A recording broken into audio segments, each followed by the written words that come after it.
Hello, welcome to the War Dance Comics podcast, where we are sailing salty seas of Get Fucked On. I am Snoots, accompanied by our founder and creator, Mike, and our Twitter hype guy, Jags.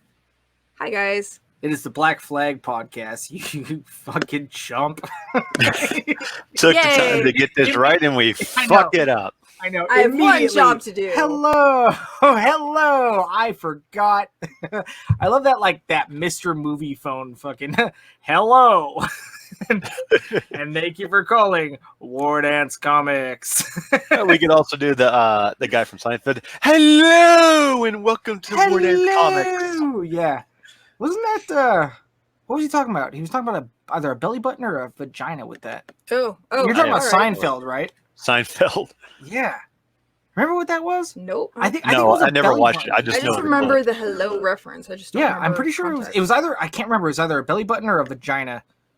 Yeah, I don't know why those, one of those two. They have the same function on the human body, right? No. I don't want to see your search history. I thought you were going to be like, I don't want to see your vagina.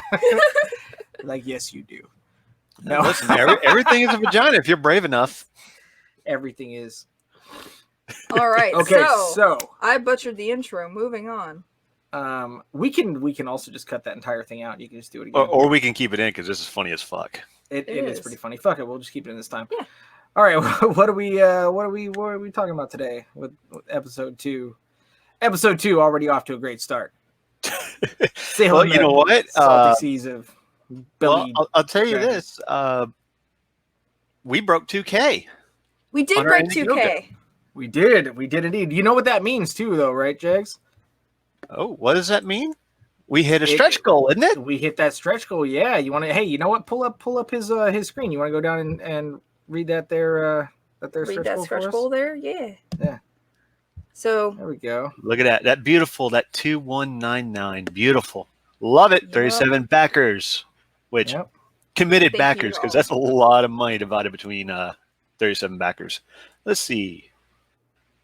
And thank you each and every one. Oh yeah, I added up. We added the promo art on there. It's good for the characters. Yeah, see, we did all that. I don't have daddy issues. Yeah. Well, then what fun is she? I went there. She's no fun. That's actually that's a lot of her character. It's referenced a lot. She becomes fun. Yeah, she's not a like no fun like Captain Marvel kind of a thing. She's like, I'm trying to be fun. Yeah, You're she's trying to be fun, but it's like just don't. Everyone here has superpowers. You are no fun. Stretch goal. Look at that fan art contest. All backers will be able to participate in the fan art contest. Our top picks will have their art featured as a chapter breaks in the comic. That is correct. Now I assume. Now I assume that. God damn it, Newts. Now fucking fuck. Right, now I assume the fan art contest will be held like after, after the funding days are up, right? Nope. No. All right, Suits, go. So, the fan art will not be held in the back of the book. It will be legitimate chapter breaks throughout the book. So, the art will be featured as a part of the featured art. What he is saying, though, is that he assumes that once we close it out, yes, I know, then we're going to hold the contest. However, what we're going to do is we're going to open it up to where as we go, people can email in, or they can just kind of, I don't know how Indiegogo works. I'm assuming they can just email it to us. Maybe I'll actually post up an actual email. They can start sending things in whenever I do the update for the fan art contest. Because we're actually, I'm still doing the color correcting for the internal pages as well. We also have a big reveal coming up of the first official appearance of Haste, our speedster. So I'm going to actually post that page up when we have that one done. So I'll do a really big update coming, and when we open up the fan art contest, I will probably link an email address for them where they can send it to us throughout the entirety of the thing.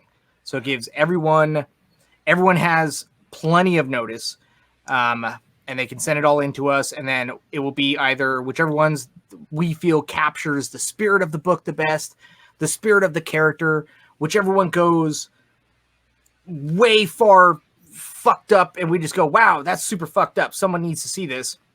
We use that, or things that that actually end up reflecting like a true chapter bump, things that end up actually reflecting what happens in that chapter. We'll put that in there. So if anyone wants to draw characters, awesome. If anyone wants to draw like actual scenes or anything of that nature, great. You know, we'll put that in there.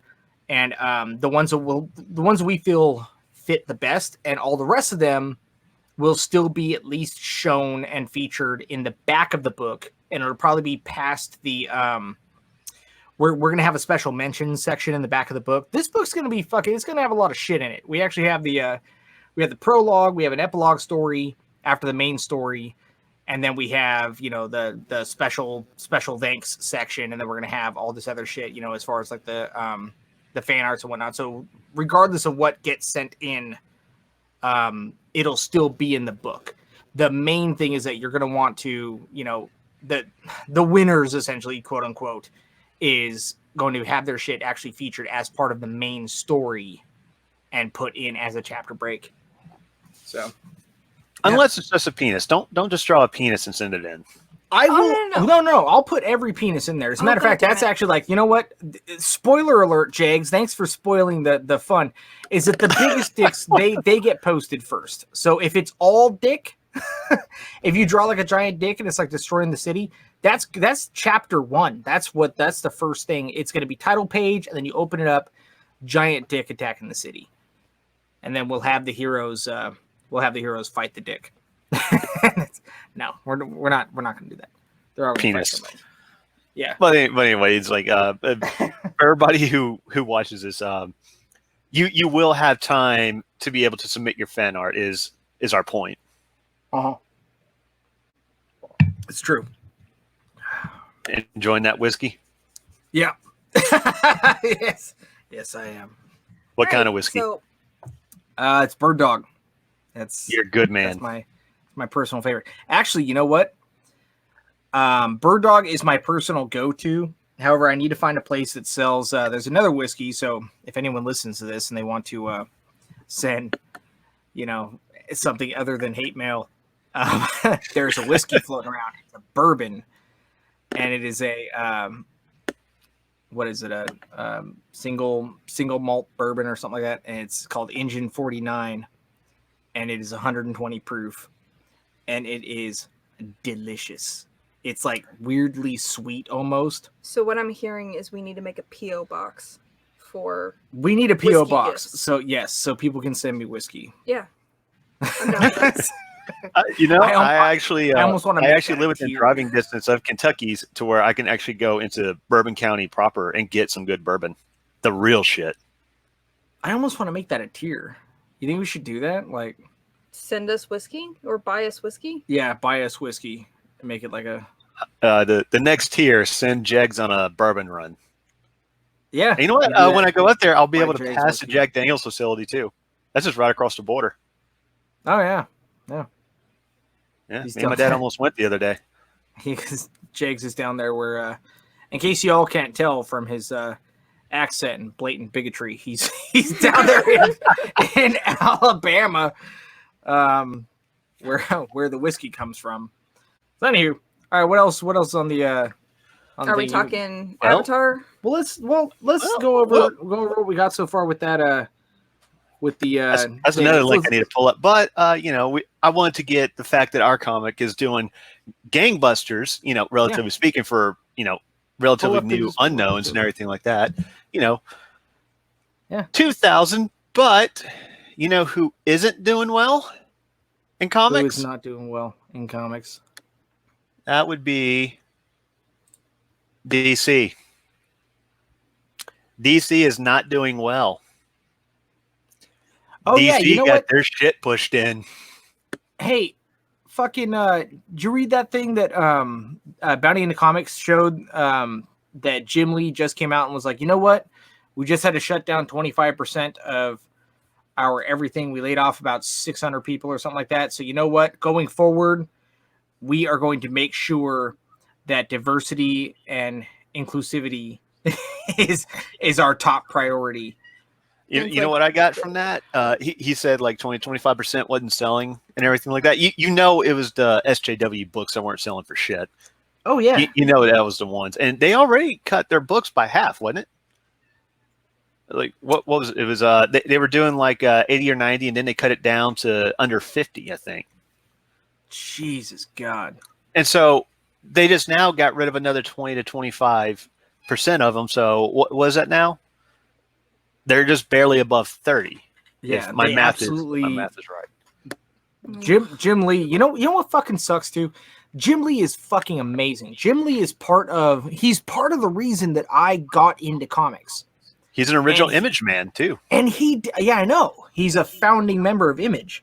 And he didn't learn his fucking lesson. I think he did. From just the tone and like how it was spoken, that sounded less like a sincere, like, oh, we're making sure like there was diversity and inclusion, and more like an eye roll of diversity and inclusion. Like he knows that shit bombed. Rorschach, please stop meowing in my mic. Jesus Christ. We'll cut it. Oh, he's a good kitty. He wants to be on the show. Edit the cat. No. He's a good kitty. Don't edit him out. Fuck your cat, Jags. No. Hey. Nah, we'll leave him in. It's fine. Please don't fuck your cat. I know you're in Alabama. Please don't fuck your cat. No, we don't do that here. I know. You guys fuck your cousins. No. Don't. I've God had damn, to put she got up it with before that me. High goddamn five. shit all my life. Enough with that incest shit. We are not Central Florida. Jim Lee. We have company coming over. Jim Lee. But yeah, Jim Lee. Jim Lee. Yeah, he came out and he said all that, and to me, it almost feels like he's being sarcastic. I don't know if that's just my own biases put in there and everything like that, but I'm pretty sure Jim Lee, he knows that the diversity shit isn't selling. He knows that shit's killing, because even then, DeDito really hinted at that. A couple years ago at that convention. Well, y'all know what I'm talking about. What do you think of his comments then? If he's talking about how diversity and inclusivity is going to be like top priority for them now, if he knows that the diversity books are not selling, I think he's bullshitting to keep the riffraff off his back. You think so? Yeah. Oh shit! Because think about it, AT&T doesn't give a fuck. They really don't. Because they're not a media company. They're a cable company, and a pretty ruthless one at that. So they're all about that bottom dollar. So right. Jim Lee can say, "Oh, we're about diversity and inclusion," but he can also say, "Well, AT&T and the heads up said this and that," and when he turns around, he's smirking, like, hey, finally, we're rid of those bastards. Because I get the feeling that a lot of people at DC don't. Yeah, because I get the feeling that a lot of people in comics, like the older, the more experienced ones, don't give a fuck about all that diversity and inclusion shit. Right. And especially since, it affected their fucking money. Well, they've been in it for so long. They've seen all these little trends where, it's like trying to pander to the people who don't buy comics. They've seen that happen so many times, So you would think that they would know better this time. You know what I'm saying? Yeah. But, hopefully they fucking know better now, right? After the fucking the bloodbath, after the reckoning. Well, yeah. After, them being deceased, all that. Yeah, I tried to squeeze in a title pun. It didn't quite work. Nope. Anyway, what's this now? Let's look at the bright side of those DC Comics playoffs. The number one bright side is that James Quarty, that son of a bitch, is fucking gone. That's the number one. That's the number one positive side. The guy who absolutely fucked, not James Quarty, but Andy Quarty. This guy right here. That's what I was talking about. Black Yeah. Label and stuff. Yeah. He was also the one that came out in defense of that. He's the one that came out in defense of that Wonder Woman thing. Yeah, he did that. The Wonder Woman thing. A day later, he's fucking gone. And the next fucking day he was fired. Dude, it was funny as shit because it was he goes I'm a DC editor and I think this is fucking amazing, and it's trolls that said this and this. And then like the top comment was a DC editor. Cuz like the next day he got canned. Wasn't that Cecil? No, Cecil did the other one. Cecil actually commented back on fucking what's her face? Gail Simone. You see that tweet that Cecil commented on from Gail Simone, dude? Oh my God. All right. So he pulled up an old quote that she had where she had tweeted, sorry, we took over comics.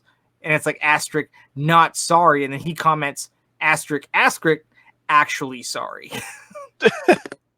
Because they all got fucking canned. Well, she's no longer working for Dynamite because she had an ego, so she's not getting money there. And was she kicked? Was she fired from DC from this, or did she squeak by?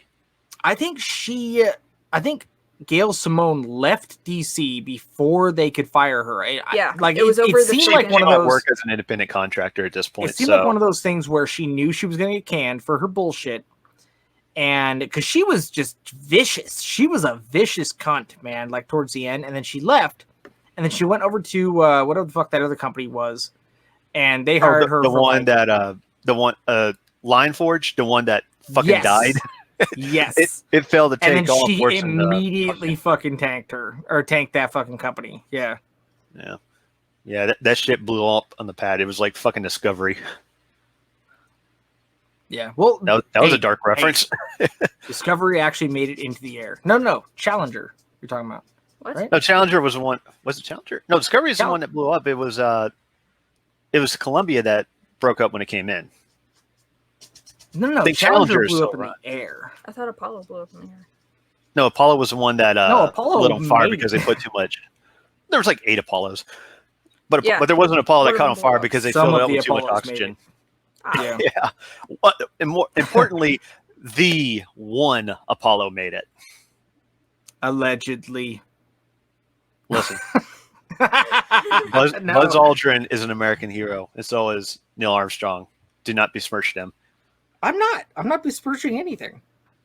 That is a Soviet lie that we didn't go to the moon. Oh, horseshit. Hey, listen. The Soviets lie. I know. I'm not saying Soviets don't lie. So do rednecks who fuck their cousins. Stop. Listen to me. Real quick. You two. Both you two. Insinuating that Jags, our dear friend Jags, fucks his cousins just because he's from Alabama, is pushing the disgusting stereotype that Jags fucks. I will not have that on my show. You are a bastard. I know. I'm keeping that in. All right, let's keep going. No, you ain't. Remember, I got access to this YouTube account too. I can delete that shit. All right, come on, let's go. So anyway, Black Label and all that stuff. Let's see. There's more variety. Is there anything new in this? I don't think there's anything new. I think everybody pretty much covered it recently. Yeah. I think Jeff Johns also got canned in one way. I didn't pull up the thing for Avatar. I forgot about that. But you know what? We don't need to pull it up. To talk about that. Because a lot of people, honestly, what appears is Netflix has a track history of either having really great adaptations like Daredevil and Series of Unfortunate Events, or having very poorly received adaptations such as Death Note and other series where it's off mark. So the creators of Avatar got with Netflix, as people know, to do a live adaptation of Avatar, and they've recently come out, did a big ass open letter saying we are no longer a part of Netflix. We respectfully resign. And a lot of people I've been noticing have been giving this shit. A lot of people are thinking it's going to be another Netflix debacle. But I honestly I'm trying to stay neutral in this because we have to remember these are the same people that gave us Korra. And Korra is widely received as either good or awful. I think the consensus right now is it's fucking awful. Okay. It divided the fandom. It did divide the fandom. And one thing I'd like to point out with Korra, regardless of whether you liked it or not, Korra recycled a lot of ideas that were scrapped from the original series. Such as, like, just one minor example, Korra's steed is the polar bear dog. That was supposed to be Aang's original steed, and they thought it was a god-awful idea, and they scrapped it. And they turned around and put it in Korra. And that's what Korra was built on. So whether you like it or not, that's what the creators do. They had a really good series, and that's it. So, like, even Dragon Prince wasn't made by the creators of Avatar. Dragon Prince was made by one of the writers of Aaron Avatar. Ehas. Different dude. Yeah. However, he was the lead story. He was the lead story man, and half the reason why Avatar: The Last Airbender was fucking amazing. Exactly. Right. Exactly. So, just because the directors are leaving doesn't necessarily mean we're going to be left with an awful show.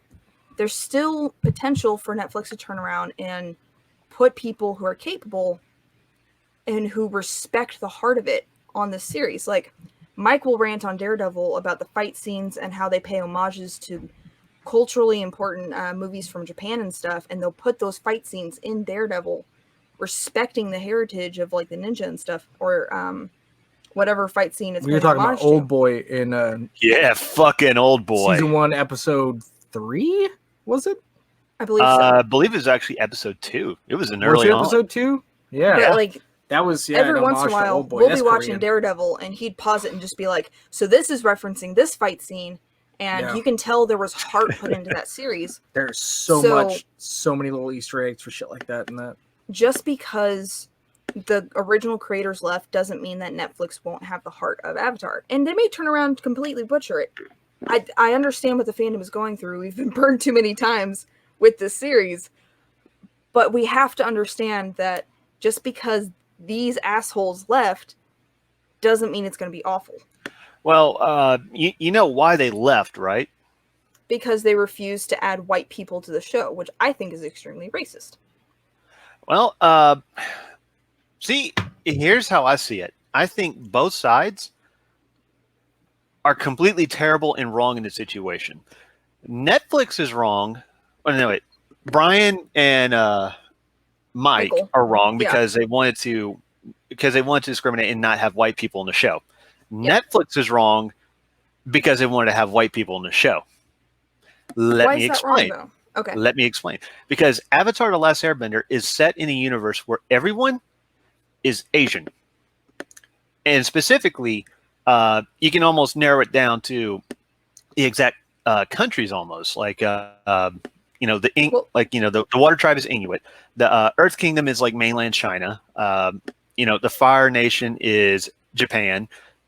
More or less, a little bit of Korea in there, etc. And the air nomads, Tibetan monks. And there was, there was a little, there's a little bit more here and there. Like the Guru was obviously a little bit more, Indian, South, kind of like Middle Southern Asian, India. But for the most part, it was Oriental Asian with plus Inuit, just because the poles. Right. So. Inuits being why would you have to add white people into this show? It's like, I'm against race swapping, when they do, when they like take redheads and like make them a black person, like they do, like Disney does every single fucking time there's a redhead woman. Right. So at that same token, for consistency, don't add white people into a live action adaptation of Avatar: The Last Airbender, unless you just can't help it. But since it's Netflix and you got a huge budget, you can help it. I understand that, and I agree for the most part. If you can achieve complete screen accuracy, go for it. But if Netflix is trying to cut the budget with the actors to try to like pour as much in the graphics as possible for the bending and stuff, I can understand it being a situation with help me out with the actors' names. Daredevil with Ben Affleck, Kingpin. At the time, he was the best actor for Michael the job. Clark Duncan. Yeah. And that was a race swap, but I completely understand, and I think he was an absolute gem. Well, for nothing. Kingpin. That's a kind of race swap where nothing is lost or gained from it. It's just Exactly. okay. He's just black, But in Yeah. Avatar: Last Airbender, that is the setting. That's the point. That's where a lot of the culture and everything is built on. It's specifically made to be East Asian. Right. Here's my take real quick though, is what they're saying is they don't want to add any white people. Okay, so white isn't a fucking race. Okay, white is a pigment. Okay, white is a skin tone. And the way we have it now, the way that SJWs and everyone fucking looks at it now, is that like they're already saying that black people aren't black enough to play certain fucking black roles. Right? That is so fucking insane. They got Zoe Saldana to apologize for that. They did the same thing with Will Smith recently, actually. What? Because Will Smith is playing. They're doing a movie about Venus and Serena Williams, and their dad. Granted, their dad's black as shit, and Will Smith is not, but he's also an amazing fucking actor, and no one gives a shit about Venus and Serena Williams. So they probably got Will Smith because one, he agreed to do it for the budget they had, and two, he's an amazing fucking actor. So that would actually sell it. If you got someone else that's just like, oh, let's just get a super fucking no-name, incredibly black man to play this role just because he fits the actual skin tone, no one's going to watch that fucking movie. But if you market it as a Will Smith movie, someone might fucking watch it. What I'm saying about for Avatar, though, is that, again, white isn't a fucking race. So we're not talking about white people specifically. In a lot of like colleges and shit are starting to not recognize Asian people as being a minority anymore. They're actually being counted as like white and Caucasian now. Which is Yale insanity. has gotten some fucking trouble over that too. Which is fucking insanity. And it's not just colleges. That's a just an example that I have of an actual industry doing it, an institution doing it. But people themselves now that play the fucking race card, they're starting to do the whole like, no, you're not dark enough, you're not ethnic enough or whatever. So these are the same people. Like they're like, oh, we don't want white people in there, right? We did white people last time. Yeah, but you know what? They only swapped like a few in the last live action. They were in charge of that shit too, or they were in that fucking movie, right? They were making that fucking movie with M. Night Shyamalan. And yeah, thank you. And they only race swapped a few people to being white. However, they changed Monk Kiatsu to being black. And he was like a young black dude instead of being an old Asian dude. Iroh was white. Iroh was not. He's like Iranian. Oh. Yeah. But he was pale, but he was a lighter skinned Iranian. Yeah. But the Fire Nation was all like Indian and but then Middle East. Exactly. Everyone in the fucking Fire Nation were Indian. That to me, that is brown washing. That is brown and black washing. And they did that. Everyone blames M. Night Shyamalan for that because he's fucking Indian. But he doesn't do that in any of his fucking movies. You know what I'm saying? These guys went in there and they fucking changed it. You see what I'm saying? They changed it. So you have the whitest characters in the fucking show are the Fire Nation. Because they're like super northern Japanese and so on and so forth. Yeah, exactly. And they're really, really, really light skinned. So they changed all of them to be really, really dark skinned. This would explain why a lot of SJWs on Twitter have such a huge hate boner for anime and Japanese people and their culture. Exactly. It's because Japanese people do tend to be fairly pale, like almost to the level of like they're going after the actual pigment. They're going after the actual color and not the fucking race. I think it's also because Japan doesn't want to bootlick either. Dude, the people they're going after, they're not European. They have nothing to do with the westernization or colonization of anything. When all that shit was happening, fucking Japan closed its borders. You know what I'm saying? Japan didn't interact with anyone for like 200 something fucking years. They didn't interact with anyone in the fucking West. They had nothing to do with any of that shit. They had nothing to do with the fucking slave trade. None of that shit. Japan kept fucking neutral on all of it. They were just like, just stay the fuck away from us. We don't give a fuck what you do. Yeah, I think the only outside contact was they're not fucking dark enough. Yeah, and even then it was very strict. Like, it wasn't free roam or anything. It was just strict as trade. Yeah, exactly. It was super strict trade. Like, if you didn't come to the specific ports, they would just kill the people that they would just kill your people.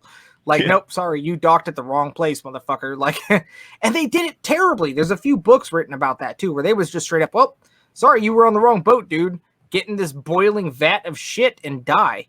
And they would just boil people alive. Like, they were hardcore fucking xenophobes for a minute with that shit, you know? Yeah. So back to Avatar, where it's just like it's this. Okay, so speaking as someone who is pale, it's incredibly offensive for me having experienced racism because I grew up in an area that was heavily Mexican, and it's just like, oh, we're the minorities, but you're a white person and you're the majority in the rest of the country, but yet I was minority in my area. All of my grandparents were off the boat. So none of them had anything to do with American slavery. And yet I'm getting shit because actors in Hollywood are being whitewashed or something like that. Like, there's this agenda being pushed and I'm getting shit on because I'm white and I'm not allowed to say anything. And that's bullshit because I'm my own person. I didn't enslave anybody. My grandparents didn't fucking enslave anybody. Like, all of my family are off the boat. And there's plenty of examples like we mentioned Will Smith and stuff like that. Just a pale black guy. He's getting shit for not being black enough. It's like, when did racism and segregation come back? It's like 2020 is the weirdest fucking year, and it's like the return of racism. And segregation. It's fucking bizarre. It is. And that's Deep why this South Avatar over here is shit, looking at everybody else in the country going like, didn't you motherfuckers learn from us in the 60s? What the fuck is going on? I know. And that's what really pisses me off about this Avatar thing. And as many of the fans are getting pissed off that these creators leaving and Netflix is gonna butcher another show, I honestly couldn't give a shit at this point. It's the fact that they're like, you know what, we don't want to hire any white people. It's like, if you replace white with any other goddamn word when it pertains to race, you'd be instantly canceled. But the fact that you're allowed to shit on white people, and I hate even the term white people. What the fuck does that even... like Mike said, it's so broad. Like, just because you're pale... Yeah, it's not even Caucasian anymore. It's literally just your fucking color. Yeah. You know? I've even seen posts where Mexicans get included as white people because, you know, they're just not dark enough. Oh, yeah. Yeah. You know what's fucked up, too? Is you go over to Africa, and so... You still have the slave trade in Africa as a continent, right? Yeah, especially back in Libya. Thanks a lot. Yeah. So there are countries in Africa, right, that everyone right now is being like, oh yeah, Africa and black people are the greatest things ever been. But some of the most racist places in the fucking world right now, and this is a God's honest truth, some of the most racist places in the fucking world where there's active terrible things happening, active, hardcore, violent xenophobia happening, is in Africa. You have hardcore slave trade. You have massacres, okay? You have massacres happening in South Africa, and the people being massacred and being allowed to be massacred are white people, okay? Yeah. But then they're like, oh yeah, because they're European immigrants, so on and so forth. Yeah, blah, blah, blah, because European. Okay, how about this then? You know what the second highest shit on person in fucking Africa happens to be? You know what it is, aside from the fucking the European immigrants in South Africa? Christian Sudanese? African albinos. Oh yeah, dude. Yeah, African albinos are hunted for their fucking skin. They're hunted for their genitals. There's like weird, crazy shit going on with them. They're slaughtered. There's only certain places where they can live. There's like certain places where they're allowed to live. There's certain places where, like, if you are there, they'll hunt you for like some weird, dark, dirty shit. Like you're a fucking animal. Dude, and it's like, dude, that's an albino. That's a white-skinned person. But they're a white-skinned person who essentially genetically should have been born black. So it's like, shouldn't they just be left out of all of this? Yeah, but people don't realize that, you know, Africa is has a lot of witchcraft and tribalism and a whole bunch of weird shit going on over there. Like, Especially some of it is like legitimately the pygmies. Like it's legit witchcraft. Like the pygmies, the pygmies in the Congo. You know the ones I'm talking about, the really, really small people, are like the smallest people on the planet, Yeah, dude. genetically. They almost went There's only one extinct. Congo, and there's only one thing of pygmies there. So yes, we know exactly what you're talking about. Well, there's also, I'm just making sure everybody knows, context. But they were at risk of being extinct, and they still kind of are as like a people, because people would hunt them down, kill them, and eat them because they think it gave them powers. Mm-hmm. They still do that on occasion. Yeah. It's like these little pygmy people that live out in the deep jungles that do nothing to anybody.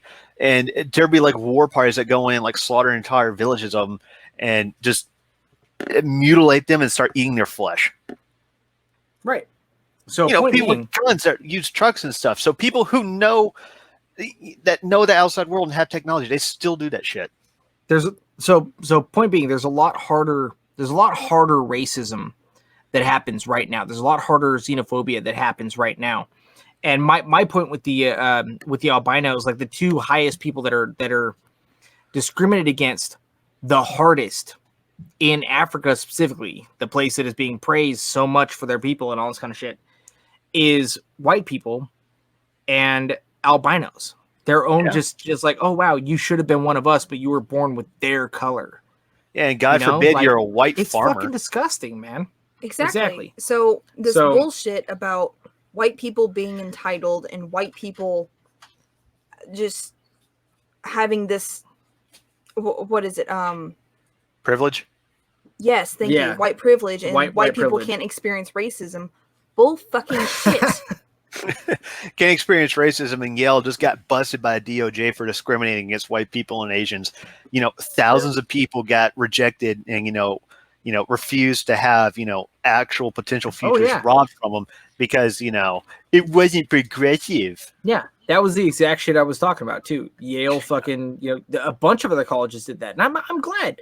I'm so glad that people are starting to crack down. It's like, dude, if this is really about justice, if all the bullshit going on in the world right now is really about justice and it's really about, against discrimination, all this kind of shit, let it be across the board then. How about everyone shut the fuck up and we'll just put it to law. Let it be across the board and just start shutting shit the fuck down. And whatever fucking stays standing at the end, stays standing, and just realize everyone agreed to this, right? Yeah. So if it's very much one of those things where it's like, fine, if your side isn't doing anything wrong, if your institution isn't doing anything wrong, you have nothing to worry about. But if you are pandering, or you are xenophobic, or you are fucking just fucking up and talking shit and starting shit just so you can get that fucking government money, just so you can get on TV or whatever, then you might have to start squirming, man. Like we should just do that shit, and just be like, all right, fine, here we go. Have everything totally equal across the board, right? Yeah. There's actually a story an article actually I was just reading that I was talking to Snoots about, and it was in Michigan, and it was where this guy, he was like 18 or 19 years old. He was an 18 or 19-year-old black guy, and he assaulted a guy, I think in a Macy's, right? He assaulted a white guy. You hear about this? Yeah, I saw it. Yeah, so he viciously fucking beat this dude, right? They got him on felony charges, and it was saying that he should be facing like up to 10 years in prison or so on and so forth, right? Yeah. And he says that they were focusing on, well, why'd you do it? Oh, okay, I understand why you did it, because you think that this guy called you the N-word. I'm going to say the N-word. And he goes, well, my brother said he called me the N-word. His brother was filming the whole incident and laughing, right?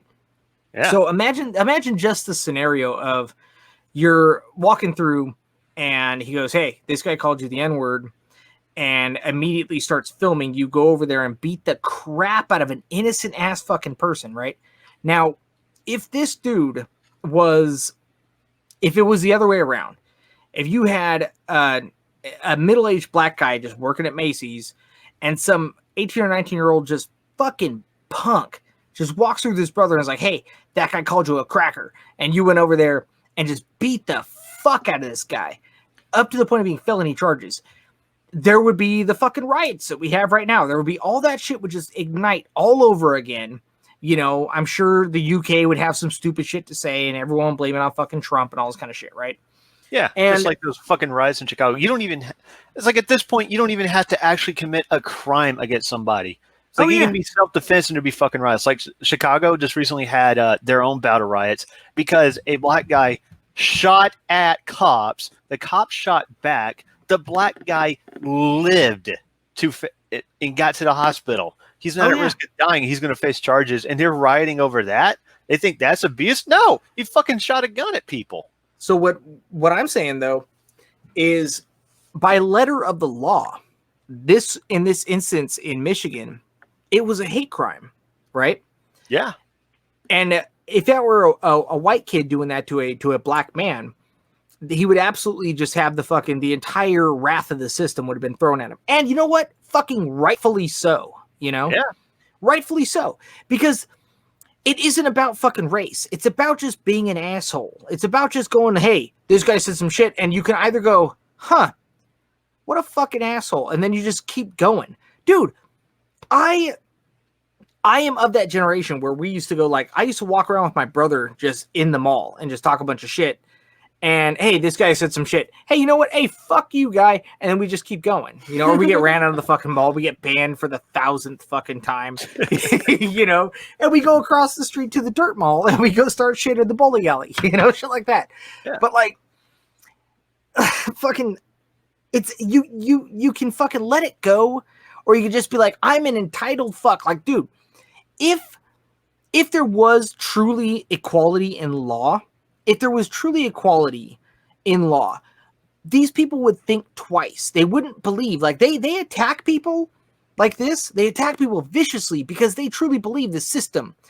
They truly believe the system has their fucking back. We are in a moment right now, a moment in time where no matter what you do, if you are a certain skin color, you are fucking protected by everything. And this is a sense of fucking entitlement that they have.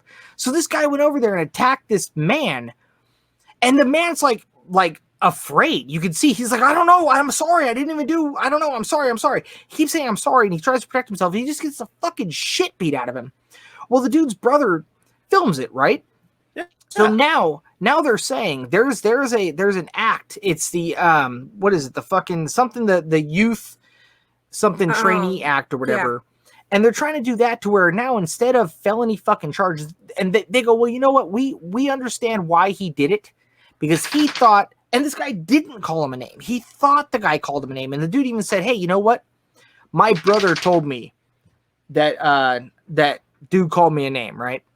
So if this were a white guy that did it, they would have been like, oh, cool. Arrest his fucking brother too for inciting violence. You know what I'm saying? For inciting mayhem. When did that stop being a fucking crime? You know what I'm saying? I guess it stopped being a crime around the time, you know, all these DAs and cities stop prosecuting, you know, all these rioters and everything. They're going around, you know, hurting people and setting fires. It stopped being a crime when, honestly, and I'm going to say it because I don't give a fuck, this is only our second episode and you can't cancel us, we're not important enough. It stopped being a crime when race laws didn't mean, when they stopped being hate crimes and race laws, when they started meaning crimes against black people. Yeah. You know what I'm saying? When they started, and that's how you know there is no white privilege in this country. People. Because that's all it is. This was a fucking hate crime. That dude who shot that 5-year-old little kid, this was a fucking hate crime. Period. Yeah. Throw the fucking book at him. Fry him. I don't give a fuck. And it's not even a race thing. You know what? If it had come out that cop legitimately did kill George Floyd, which he fucking didn't. He didn't. No. It finally came out. He didn't. The dude was dying already. He was clearly trying to help him, and he didn't know what to do. Fentanyl. If he actually had, dude, if anyone wants to fucking call me on my shit, the first thing I saw the first thing I said when I saw that fucking video, you were part of the conversation, Jace. I was like, nope, this was fucking murder. Fry him. Right? Yeah. That's even what I thought. I'm saying that. You know what? I'm saying that because I have family in law enforcement. I have a lot of ties to law enforcement and the military. I love it. But you know what? Even me speaking as a soldier, we should hold ourselves accountable that much more than everyone else, period. So if you fuck up, fry them. This whole there's a few bad apples. There is no room for bad apples. Cut out the fucking cancer. But you know what? We were wrong this time. The entire world was wrong this time.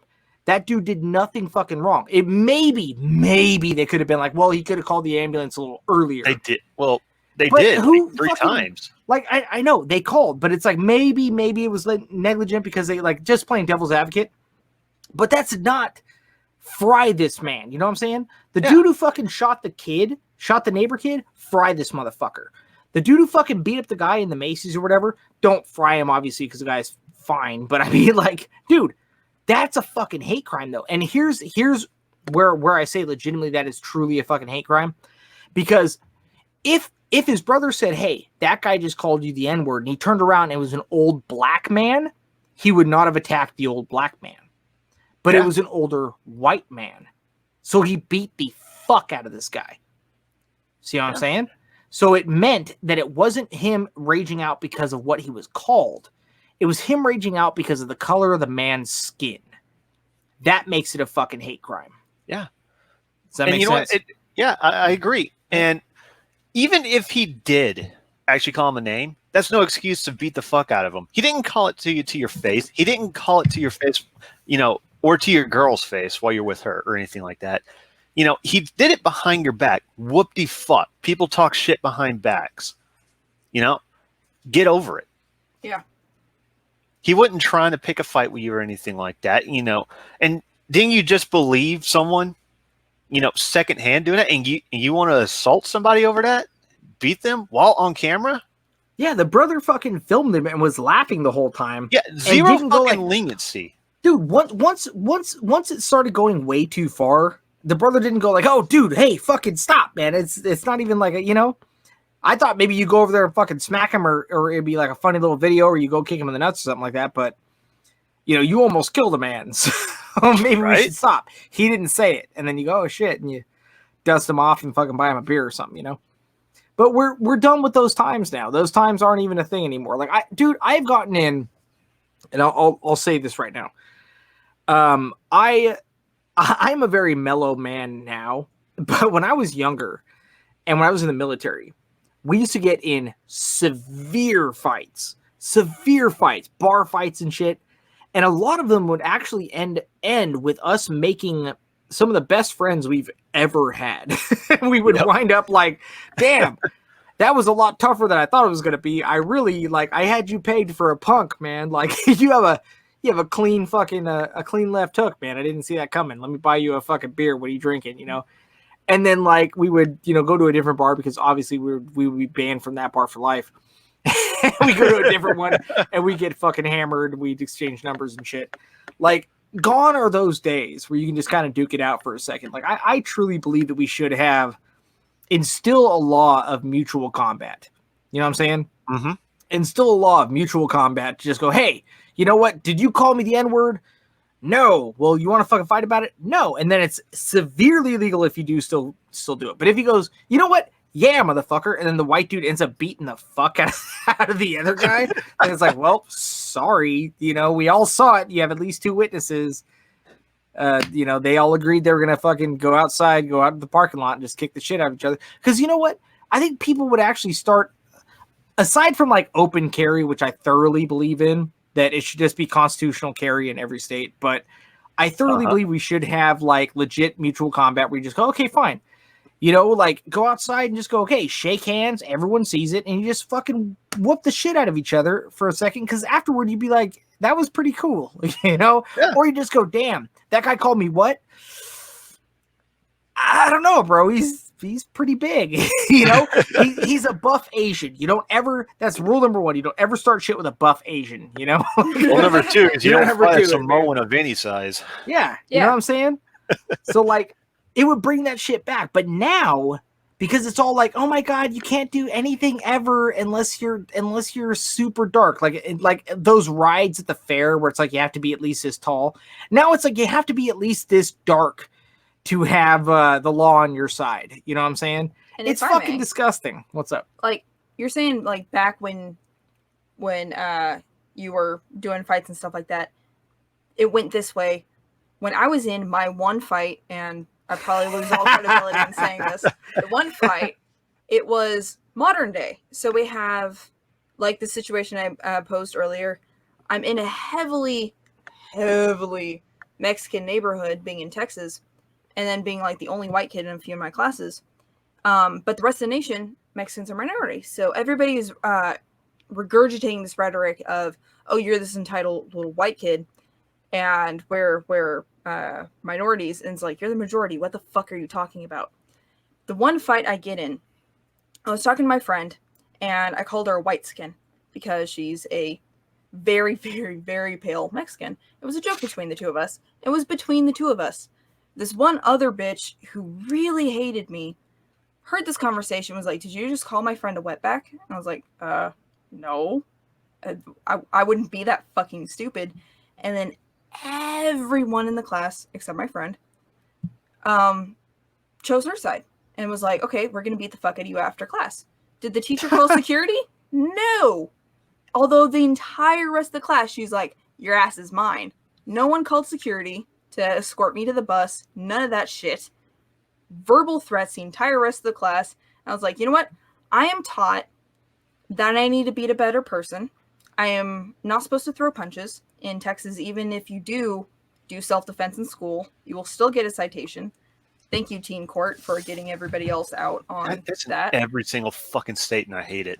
Terrible. God awful. Telling you, man, mutual combat. Yeah, mutual combat, I support all the way, because... And legalize self-defense for bullied students so they can actually whoop the shit out of their bullies. Yeah. And cannibalism. So what happened was, I was like, you know what? I am not going to participate in this. I'm just going to turn around. I'm going to go to the bus, and it's going to be great. I turn around, and I get her fake-ass acrylic nails in the back of my head. I drop like sacked potatoes, and I blacked out. And then my friend came to my defense. That's why I laughed when you called it a fight. Because I was like, really? It's not a fight. You mean when you got fucking sucker punched? Like, the one fight I was in, I was physically in, because my friend turned around. This Mexican chick had my back because it was I called her a white skin, and she defended me because it was a fucking joke. And it was just like, she ended up getting in trouble. She got the citation stuff on my behalf because I was the better man and didn't fight back as the white. No, you just got fucking assassinated. Like a fucking Halo, a hit to the back. Yeah. So like this bullshit of white people are entitled, and I keep on forgetting the fucking shit because I swear to God, privilege. I black it. Yes, privilege. I don't believe this shit because of my experience, because it doesn't exist. My grandparents didn't have it. I didn't have it. White privilege doesn't fucking exist. It needs to end. And fuck the fucking creators of Avatar, bringing it full circle for saying that it is. That like for not hiring white actors because of their freaking hubris of their mistake with the first fucking movie. For being racist and prejudiced and just inciting more prejudice that's already a fucking problem. People are getting killed. Innocent people are getting killed. And the Avatar creators are just like, you know what? Fuck it. Fuck white people. Like, dude. Whether or not they realize that it's connected, it's fucking connected. Tensions are high. Racism is back. And it's fucked up. And it shouldn't be. Like you said, in the 60s, they thought they took care of this shit. But no, they wanted to bring it full circle. They wanted to bring it back around. And now my generation wasn't even there. Millennials, we weren't there for that. And yeah, we're experiencing it because of somebody else's dumbass decision 200 goddamn years ago. It's bullshit. If you really want to see proof of there being no white privilege, I want everybody to look at two things. Look at all these riots that's going on where, you know, all the BLM and Antifa people are being defended by politicians, refuse to be charged under you know, state and city governance for arson and everything. And these riots have killed over 30 people, by the way. Like, people are dead. Like, a lot more people have died in these riots than cops have, you know, unlawfully murdered black people in like the past 5 years. Easy. Not even to mention people's livelihood. Not only to mention people who are going into poverty. The black communities, not even like mixed, but black communities that have been destroyed. People who businesses. People who have had their entire business just stripped from them. Their livelihood stripped from them. Like, don't their lives matter too? Are they not black enough? Because I watched the interview with the one dude who lost his fucking sports bar, and he was black as fuck. Like, was he not dark enough for you? Did he not fucking matter? No, you just wanted to burn some shit. But not only that, think about they've actually got a lot of these cities to defund the police, which has immediately, like the day they did it, caused huge, massive spikes in murder, in which almost the majority of the victims are black people. And then you got to think, like you said, like all the businesses that are destroyed, and like all the people that are sick of the riots, their economies are shut down because of these riots, these arsons and everything like that. The people that are going into poverty that are going to commit suicide because they can't escape poverty now because they lost everything. They have no ground to stand on anymore. Or the people, the white flight that's going to happen like Detroit in the 60s, which was not because of just, more black people in the city. It was because it was the fucking constant race wars and riots that were going on. And we're about to see that in almost every single major U.S. city. BLM and everything like this is talking about, all the privilege and everything like that. But because of their bad actions that are being ignored and allowed and excused, is about to cause the death of thousands of people over the next few decades. And I called it 2 years ago back in Dallas. BLM from Houston came to Dallas and caused havoc and was like, oh yeah, because the police tensions against Oak Cliff, they fucking are ridiculous. And slaughtered 6 cops who were protecting a BLM protest. And it was, or I think it was a cop's funeral actually back in the day, but still, it was like people from Houston came to Dallas, and it's like, that racism isn't there in Dallas. There's so many freaking mixed communities in Dallas. If you're from there, that was full of shit. And yet it ripped the entire nation and was like, oh my god, black brutality in Dallas. Bullshit. Bull fucking shit.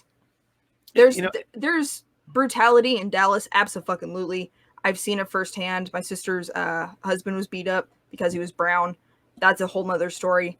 But it's just like, there is brutality everywhere, but we need to stop focusing on race. White, black, it doesn't fucking matter. Even the playing field. Brutality is brutality, and just like Mike said, police need to be held to a higher standard, not defunded, held to a higher standard, and the cancer needs to be weeded out everywhere. BLM, Antifa, Comicsgate, police, whoever the fuck, whatever banner you stand under, if you're being a fucking asshole, cut them out. That's it. That's the end of the story.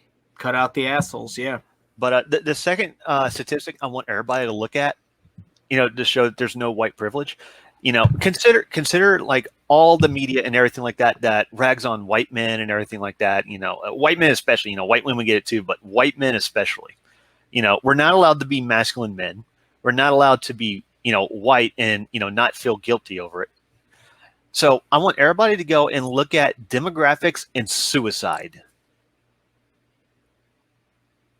Okay, what about Just it? do that. I know it's like, what do you mean? What do you mean? What about it? What is the group that commits to suicide the most in this country, and suffers from the most depression, outside of trans, but that's a different thing altogether, is white men. Even when adjusting for like armed services and stuff like that, they're one of the highest. Yeah, definitely. Because we're berated in the media and everything and like that. We're you can't look at anything anymore without having someone say, oh, you're a toxic male or you're a toxic white person, you're privileged and everything like that. And it gets fucking old. I already had to put up with the fucking Southern stereotype in media altogether. I just got over dealing with that shit recently, and now just because I'm white and male, I'm getting that shit too. Well, god damn it, I quit. Pow, right in the head. Hey Jag, seriously though, like, since we're on the subject though, because this actually, like, for anyone listening to this right now, I've known Jags for what, fucking 10, 15 years now? Something long like ass time. Something ridiculous. Yeah. In all honesty, like, Jags, I know, like, I am not a white male. All right. You're half white. I'm not. No, he's I'm not. actually legit. We actually recently had this conversation. Yeah, we've had this conversation. He just hasn't been I'm out not in a the white sun male. for a while. Hey, God damn it! All right, so look, no, this isn't about me. This is about Jags' white ass. Let me do this. We're having a moment, Jags. Being a white male and just saying that, like, we've been friends for a long time, and I don't actually get that amount of racism essentially slung at me, but I'll say this at least. As far as the suicide count goes for white men, for you, I'll say this. I am truly grateful that you're not in the part of like, man, I'm thinking of actually like doing something to myself or whatever, because not only would I feel really bad about that, because I've known a lot of people that went through that in my life, but I'm really glad that you're not doing that, because I think your cousin wife would probably fucking take a big hit on that too. When I get to California, I'm stomping your ass. I would still whoop your ass. And I would Come on, record it man. and I would laugh. Inappropriate joke, I know, but it's true. It's all right. So real quick though, honestly, for people who are listening to this who don't actually know us and just know us from our little avatars and whatnot, so I have fought like my entire life, but also I'm a little guy. Like I'm straight up like 5'8". Jags is like what are you, 6'4", 6'5"? 6'4". I am a 6'4", has the body of a flabby fucking hockey player. He's been training for so long, and he's 6'4", and I have talked shit to him like Wolverine. I like Wolverine trying to get at Jean Grey, talking shit to like fucking Cyclops, who's like 6'3" or some shit the whole time. I've talked shit to him for straight up like 15 years. Like, I'll whoop your fucking ass just because I know that Alabama doesn't pay enough for him to be able to fly to California. You dick.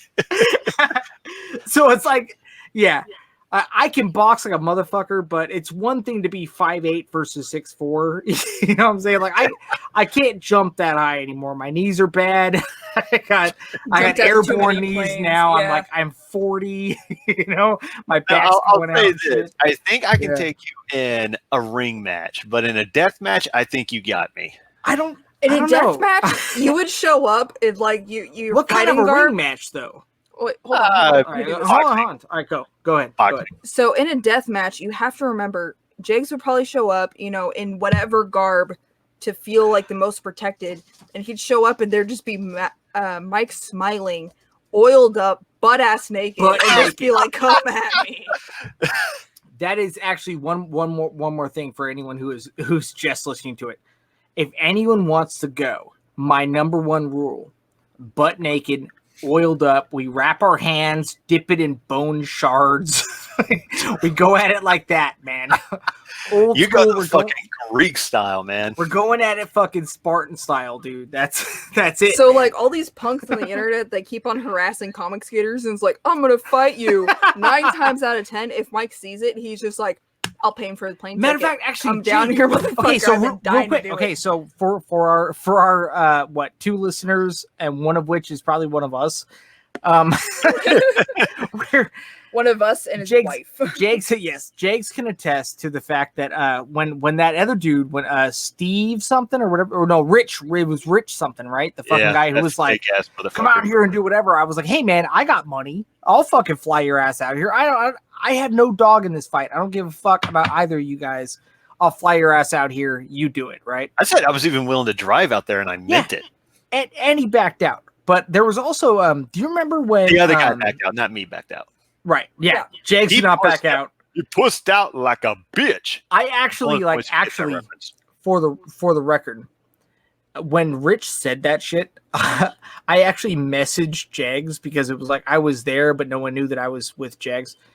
I was there and I messaged Jags like, hey man, I can fly you out here. You can stay with us and I'll drive your ass down there because this guy's a fucking punk. And Jags was like, yeah, dude, I'll get a ticket fucking tomorrow. And the guy was like, well, I mean, you know, I got this and this to do, and I got to go to the fucking dentist and shit. Like his ultimate totally just talked his way out of it. His ultimate excuse was that we shouldn't do it because you would be paying for my ticket. Yeah, I don't even know what sense that made. Like a fucking punk. He was literally just saying like, hey, yeah, you get to California, you come to me, motherfucker. Okay, and then you spend $900 to kick my ass. And I was like, dude, I'll do it. Like, matter of fact, I might go down there myself.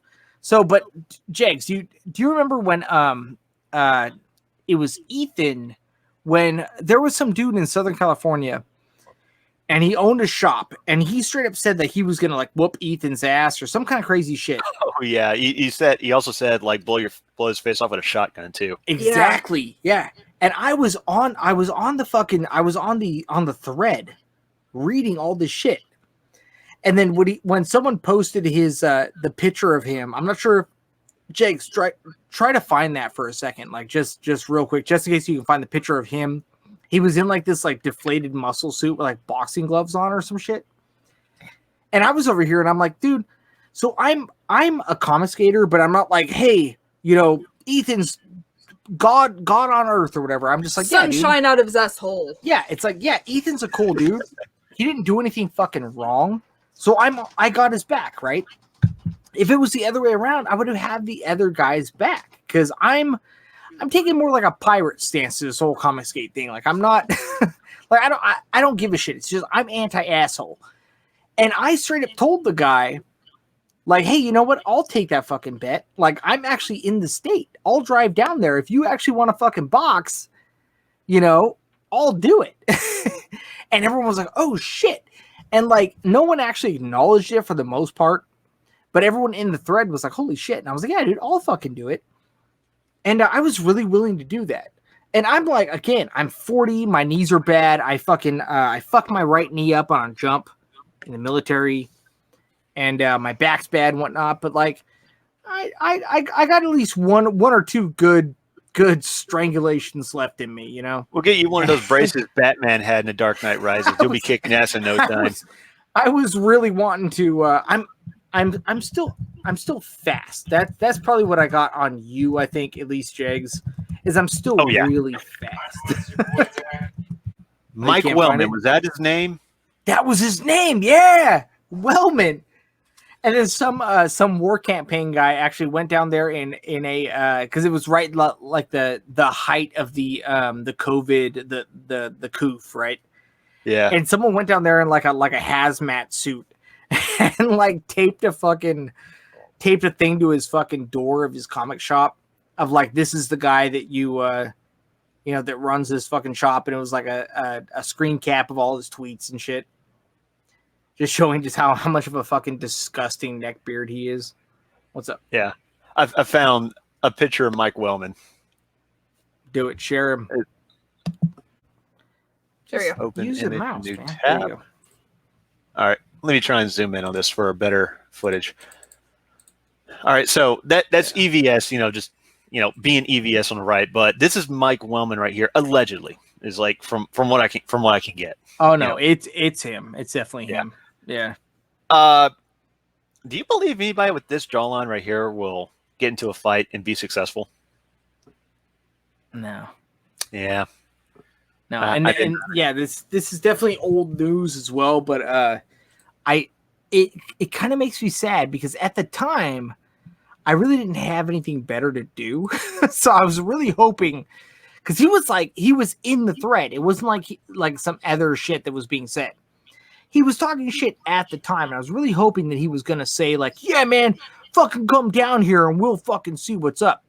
Because, like, dude, I would kill fucking eat you and your friends. Like, I was really hoping that was going to happen. So I think our point is maybe Netflix is going to make a good Avatar. Potentially. They may make a great Avatar. They may maybe. Well, fucking racism is real. That's the thing, is that, like, when this whole thing happened in the first place, racism still happened around the world, but it wasn't happening in the way that everyone thinks. And then all of a sudden, election year happened, and all of a sudden, racism fucking happened really bad. Oh, and now, November 4th is going to be my favorite holiday this year. Okay, so for the record, I'm not a I'm not a Trump supporter. I don't care. Jags, calm down. I know, Jags. I don't care. He's got. Listen, I didn't vote for him the first time around. No. All right. So look, I didn't vote for Trump. So before anyone goes like, "Oh my God, Trump," I didn't vote for Trump. I'm not gonna vote for Trump. I am not a Trump supporter. I am a free-thinking American. But not a fedora. I'm not. No. He is a hatless gentleman. I see the clown world version of fucking both sides. And to me, I go, well, you know what? If Trump was legitimately God sent, he would have repealed a few things that Obama did that he didn't. So I'm like, look, everyone's still a fucking politician, you know? So regardless of where everyone's coming from, I'm just saying that I'm not speaking as a fucking Trump supporter. But I am saying that this shit is happening because it is a fucking election year. And I'm truly believing this whole Black Lives Matter thing, all this kind of shit is happening because Trump was not supposed to win. Oh, yeah. I truly believe that they were like, Trump wasn't supposed to win. So let's completely lose our shit. Let's completely fucking like blow out our own gears. Oh yeah, go to the Black Lives Matter go to the Black Lives Matter donation page and just, track where all the donations and money goes to. Exactly. George Soros organizations, Democrat organizations, and stuff like that. Yeah. Exactly. They're propped up by attempts, and they preach Marxism. Look at everything going on right now. Everything going on right now for this entire year, coming on the election, right? Everything going on. And one of the biggest things happening is a Black Lives Matter thing. But if you look at the Black Lives Matter, all the money going to them, it literally is going to the Democratic Party. So when you like, look, my number one rule is when you try to figure out who's fucking up, look at the money. Where's the money going? The money itself is going to the Democratic Party. So they're at that funding point, all the bullshit happening around you. At that point, it's not a conspiracy theory. As much as people would like to throw, Forbes around, like fact check sites, follow the money. Forbes. You mean it's Snopes? Not sure. Yeah, Forbes is a financial newspaper. Yeah, but they fuck them too. But like, they are right. As much as they can throw around, like, oh, it's just conspiracy theorists. Follow the money, receipts. Follow the receipts. Like, unless they're doctoring their books or something, but if they're so arrogant as to not do that shit, follow the money. Matter of fact, actually, Jags, real quick, I literally just earlier today, I was reading a fucking, a buddy of mine posted an article, and he was like, hey, this is kind of interesting, a little interesting take. And it was an article actually posted about all the pedophilia going on right now, the Hollywood shit and all that kind of shit, right? Yeah. And it was literally an article. So all this shit going on with Black Lives Matter, all that kind of stuff, they're doing that, but they're not talking about the massive worldwide pedophilia rings going on right now, right? Yeah.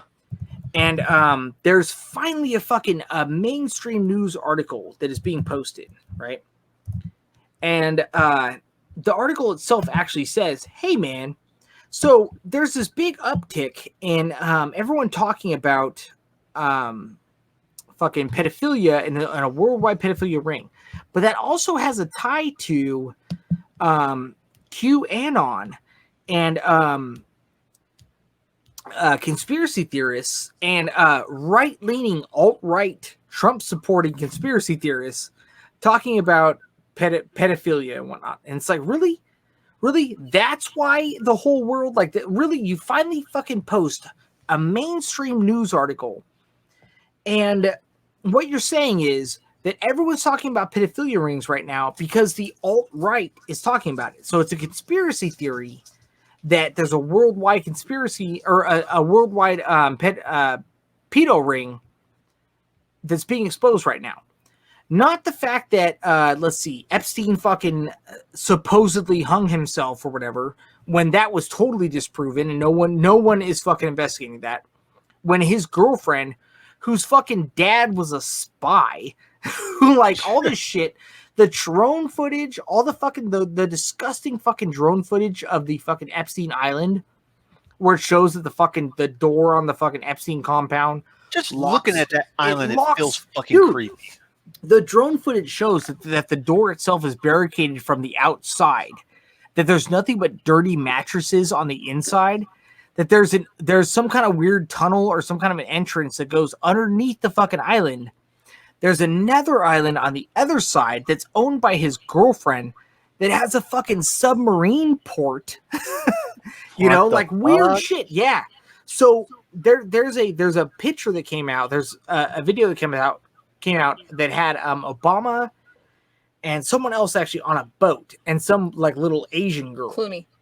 Was it Clooney? Clooney. Yeah. And they're traveling between the two islands, right? Yeah, and I could see George Clooney in this. And Obama is like zipping up his fucking pants, right? And he's looking and he goes, oh shit, there's a fucking drone taking a fucking picture of us. But there is a submarine port at Epstein Island and at the other island across the way. So if anyone flies into the other island and then takes a submarine from one island to the other, they won't be seen. You know what I'm saying? Yeah. And they can get to that fucking thing. So that there's drone footage. You can find, maybe you can still find the video of all of it. And it's like, so this shit here is all going down. This is real shit that independently was found out and it was posted. But the only people talking about it right now are conspiracy theorists. Like, this is a mainstream news article. And they're actually saying, oh, conspiracy theorists are talking about, they can't just rule it out as a conspiracy theory anymore. We have the fucking names of people who flow on the Lolita Express and been to the fucking island. A goddamn president of the United States went to that fucking island. Senators, Prince went to that island. Prince of the royal goddamn family who can cover up God knows what.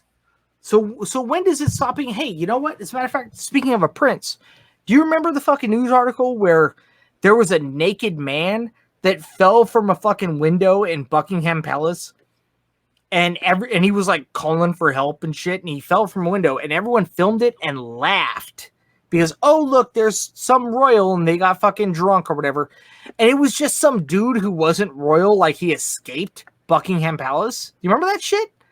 I don't actually know. That's straight up. Yes, you might still be able to find it. It was like 2 years ago. There was a naked man that busted out of a fucking window, like a second or third story window or some shit. And he jumped out.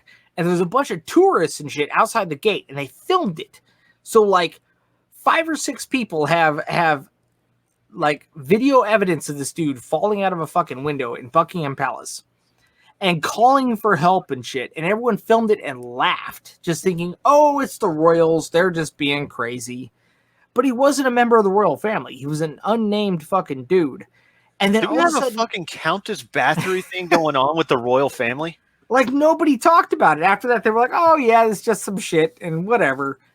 And it's like, what the fuck? That dude could have just been like death by snoo-snoo. He could have just been being raped to death in fucking Buckingham Palace. Could have been journalists who got caught. And 2 years later, now we have fucking Prince Andrew being named. Yeah. Fucking like no one gives a shit. But like the one time it finally hits mainstream media, it's talking about fucking, it's being pushed because it's a conspiracy theorist. It's QAnon, and they all have they're talking about Trump and they're alt-right Trump. You know what was just a conspiracy theory in the news until just yesterday? LOL dolls? FBI collusion against Trump. That was just a conspiracy. Yeah. So what's so fantastic about a conspiracy? When people say conspiracy, they think like fucking Illuminati, like movie shit. No, conspiracies are usually fairly simple. It usually just comes down to money and blackmail. That's even what Epstein's business was. He got powerful people. It was celebrity blackmail. He would get them drunk or drugged, and he could blackmail them. And like sometimes they're just pedophiles because people who get up to the top, rich and powerful and everything like that, they sometimes just become amoral if they have or no sometimes they're just fucking pedophiles. Like the freaking Jeffree Star's friend was on a fucking podcast and was like, oh, so have you ever like jacked off to babies? It's like, what the fuck is wrong with you? And his friend kept on shut up. And that guy just kept on talking about it. And just like some people are just fucked up. Before I even got onto this show, before y'all invited me in, I saw on Twitter where a guy posted, you know what? I'll never have this chance in life again. Map Pride, and y'all know what MAP is, right? Right. No? What? Minor attracted person. Yep. He had the That's what they're fucking calling pedophile pedophiles flag now. right next to it, and I just sent him a GIF of like Doom guy loading a shotgun that had the caption "Loading shotgun with malicious intent." Yep. Consider that a warning if I ever see you out in public. It's just like with the LOL dolls and oh yeah, for those potential parents who are listening, look into the LOL doll thing. Please save your kids from this shit. Jakes, have you seen that shit yet? Yes, I have, and it's how the fuck did that go into production, dude? I know. So there's the even the other. and There's even the other troll dolls, or like it wasn't troll dolls. It was like it was another doll that where they kind of have like the same proportions where you dip them in water and stuff like that, and they're that's the like, in LOL. bondage. That's the LOL dolls. Yeah. So like you have the the troll doll LOL has doll. like the button where you press it and they giggle. Yeah. Is the button on their crotch? Yeah. And the, Yeah. and the LOL dolls had like fishnet stockings Mhm. and lingerie and pizza tattoos on their fucking back. And like nipple stickers and stuff. If the and button it's just thing like, was by itself, I could have said someone was just a fucking idiot, or they were playing a bad practical joke and nobody fell for it. yeah. But combine that with like the fishnet things and the water in slut dress, somebody's just a fucking creep. Yeah. Yep. So it's just like if you look at the LOL dolls, the troll dolls, it's just like there's physical evidence. It's not a conspiracy theories. It's not a conspiracy theory. So many parents are waking up to this shit. I mean, prior to this, I mean, you had Bratz dolls. Like, there's so many grooming tools out there. It's not a conspiracy theory. Follow the money. It just assholes will be assholes. And at the end of the day, people just need to just make decisions for themselves and actually do some research. Stop taking the media for what it is. And just like with it, and I'll bring it back to Avatar. Everybody's pissed off that directors left. Think for yourself for a second. Read. Back to Avatar. Does it actually fucking like make an individual thought? And don't just like react. Stop for a second. Breathe. Think about the implications. So just like with the media, is a conspiracy theory? Look into it for yourself. You decide. Avatar, you decide. Antifa, Comicsgate, all that shit. Think for a moment. Yep. Ask yourself some questions. Think for yourself. And if it doesn't make sense, don't just be like, fuck it. If it doesn't make sense, it's wrong. That's it. Trust your gut. And speaking of animation and conspiracy and stuff like that, yeah, there's probably a conspiracy within animation, a loose conspiracy, not like a coordinated conspiracy of people that want to bring sexualization and new gender norms and stuff like that to kids. Look at all the people who are perverts and sex offenders and just these insane fucking sociologists, women's studies majors in animation. Look at the people behind Steven Universe. Oh God, I remember when I first saw Steven Universe and I was like, I don't know. It looks kind of weird. It's got that CalArts animation. I'm going to give it a pass. And I saw so much of it, and I saw some clever little jokes on it. I was like, you know what? I'm going to give it a shot. I actually watched like season 1 and like half season 2, and I liked it for a minute. I genuinely did. And take it as that is. But I kept watching it, and I saw the sexualization of Steven and Connie and all the other characters. Like Steven ends up getting like this weird relationship with Lapis Lazuli. And talking as somebody who's watched the show, I stopped watching it because you're sexualizing kids in the show. Like, I don't care if they make Steven a pansexual or something. He's hitting on aliens that are legitimately adults, and adults are having a relationship with him. Like, that's Steven fucked is how up. old? He's like 12 or something. For the he's record. a kid. Yeah. It's ambiguous, but he's a kid. And like, it's clear that whenever you fuse, it's sexual. Like, I remember then he's whenever, like fusing with Garnet everybody, and then he fuses with his dad. I didn't know that. XCF. I stopped watching, but it's just That was apparently in the fusion- movie. Oh God! But like, fusion is clearly sexual, and it's just like that's one of the reasons why a few of the characters refused to fuse for a minute because they couldn't have that relationship. And then Steven ends up fusing with like everybody. That's fucked up. That's some that. It'd be one thing if it was like fusing like Transformers, like combiners or something like that. If it was like completely asexual. Don't you bring my Transformers into this shit. No, but it's like I'm just bringing an example of a franchise who did it correctly, where it's just like it's not a relationship, it's not like anything. It's just it's cool, it's fun, and it's a good series. And then Steven Universe took a concept like that and they fucked it up and they bastardized it with their shitty pedophilia concepts. Yeah, and the people that support Steven Universe are the same people who had the gall to bitch about Uzaki-chan. I don't even know what that is. Have you seen the pictures of like that short silver-haired anime girl with like the big tits going around? Yeah. Oh yeah. People are like bitch and they do like redraw. Well, she's 19 in the manga and the show. She's supposed to be shown as like like below average height, and that's part of the joke. You know, and she gets mistaken as a kid, except for the fact that she has like a massive ass rack. Well, a lot of people online and Twitter mostly, because Tumblr isn't around anymore, so they all flock to Twitter, have been like drawing her in like Cal Arts and like the woke style and stuff like that. Be like fixed her and everything like that, and then like some Japanese models that actually do have her size and dimensions come out and post picture themselves, with the massive breast and that height and everything like that, and go, we are already realistic. Stop trying to fuck over anime and stuff like that. Yeah, and hell, I'll even bring it in. Jegs, you and I both did redraws of Wonder Woman, and yes, we did. The argument was, oh, so I did this alien lady with a realistic body type, and it's like, have you seen Gal Gadot? She is real. You understand that, right? And since when was Wonder Woman a fucking alien?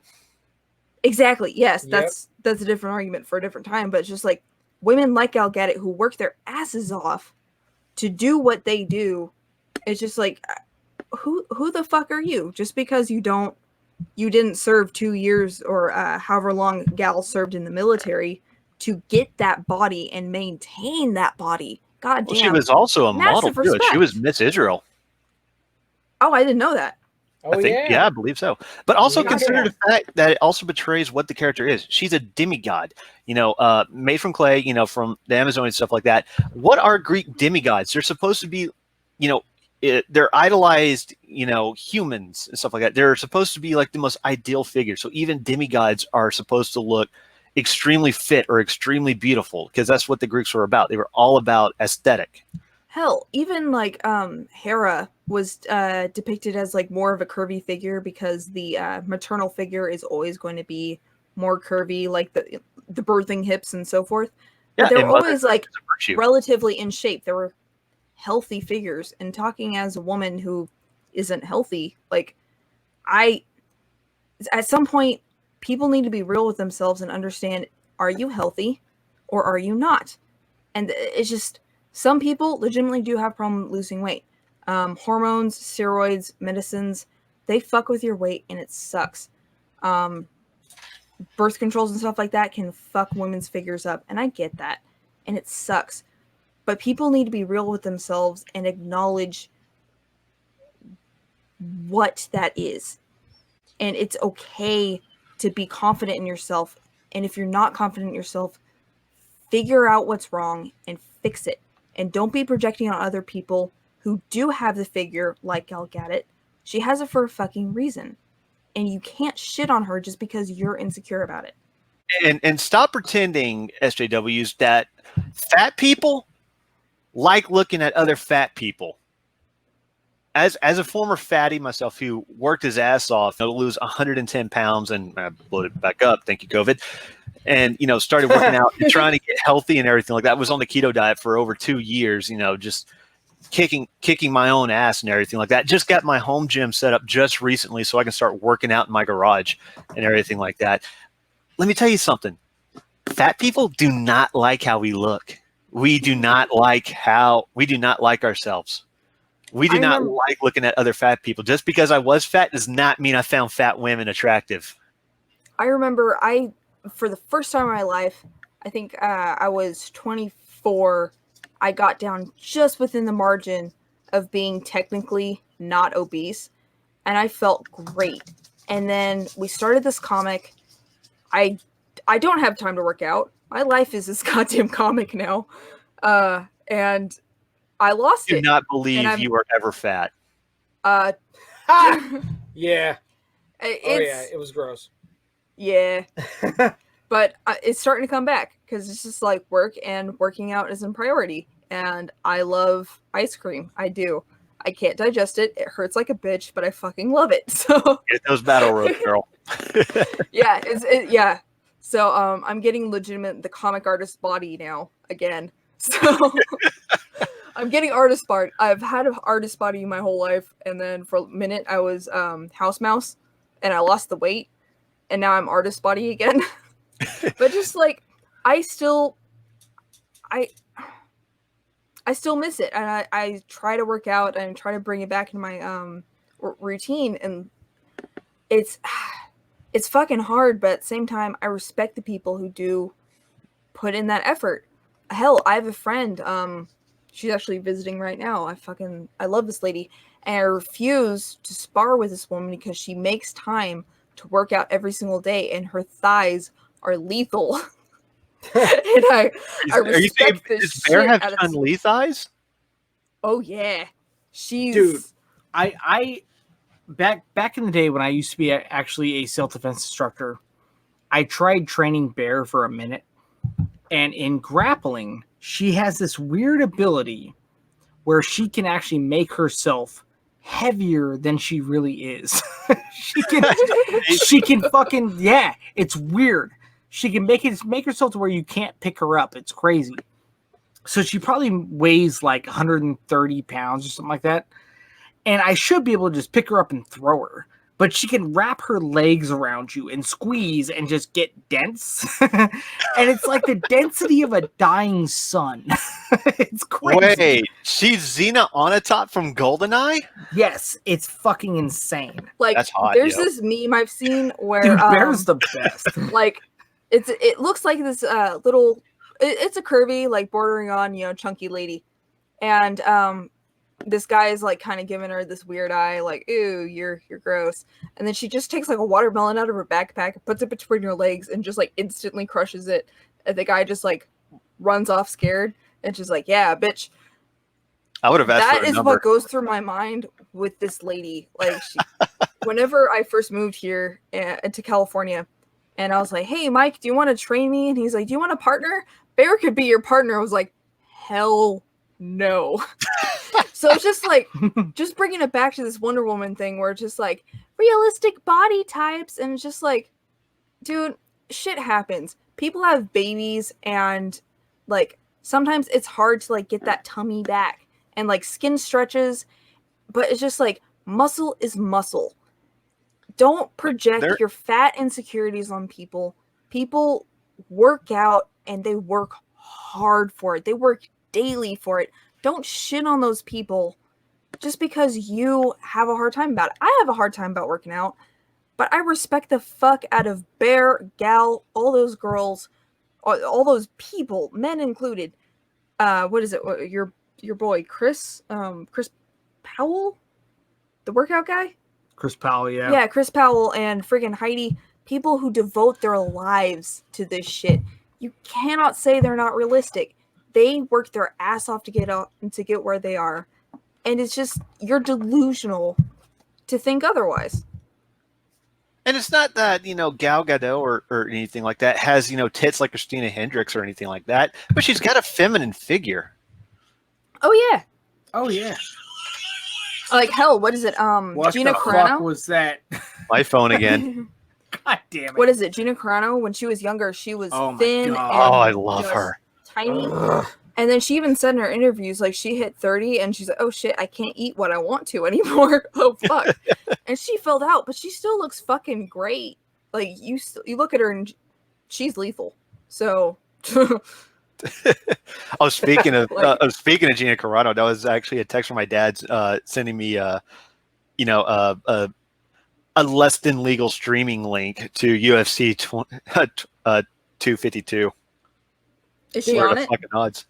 Dude, No, Gina- she hadn't been fighting for a while. No, she. Oh, she, no, you're talking recent. Okay, so look, what he said was UFC. Gina specifically was actually rejected by UFC. Dana White rejected her I bet they fucking regret that. Yeah, exactly. She was fucking undefeated for the longest time because I used to watch Pride fights and shit back in the day.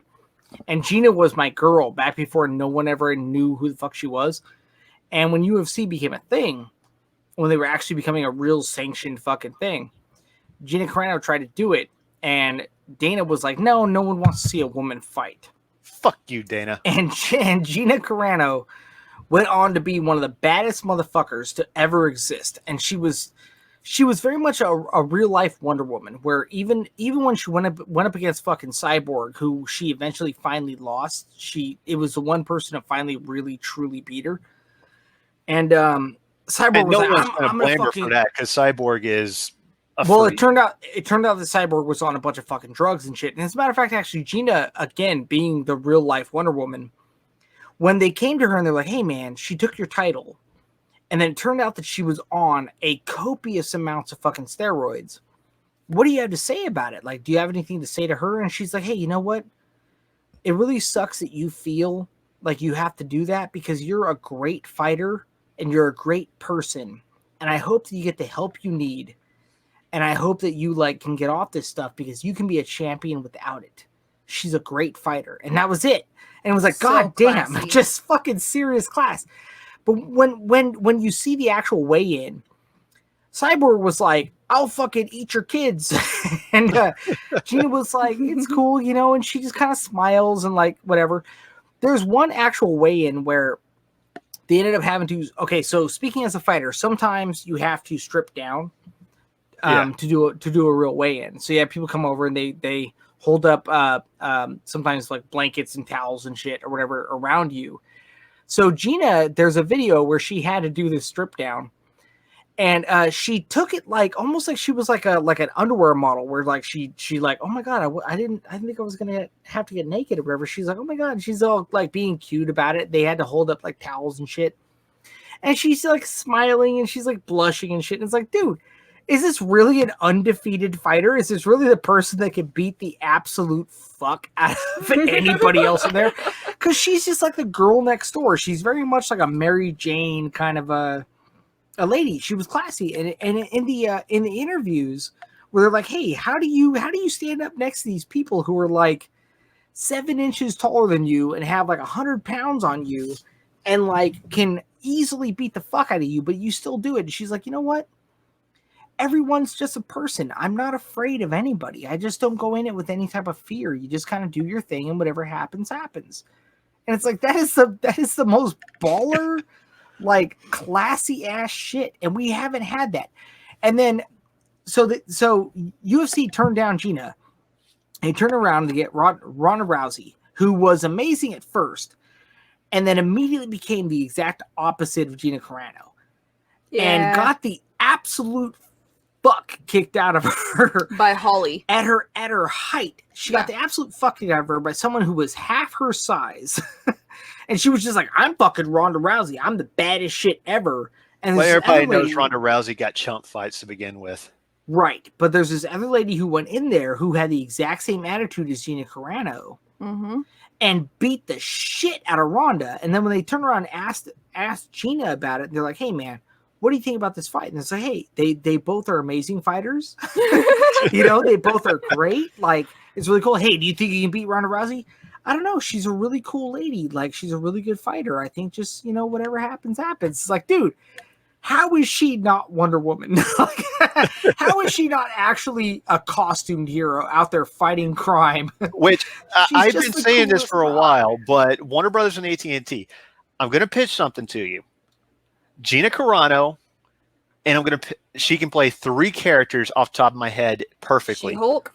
If you don't say Power Girl, I will. Power Girl is number 1, okay. Hawk Girl number 2, and Big Barda is number 3. Oh my God. Dude, in all honesty, I don't know how Gina Carano would look as a blonde, because Power Girl's blonde. Yeah, Gina's hella tan. She's so... But she could... Yeah. See, that is... Well, she's tan and, a brunette.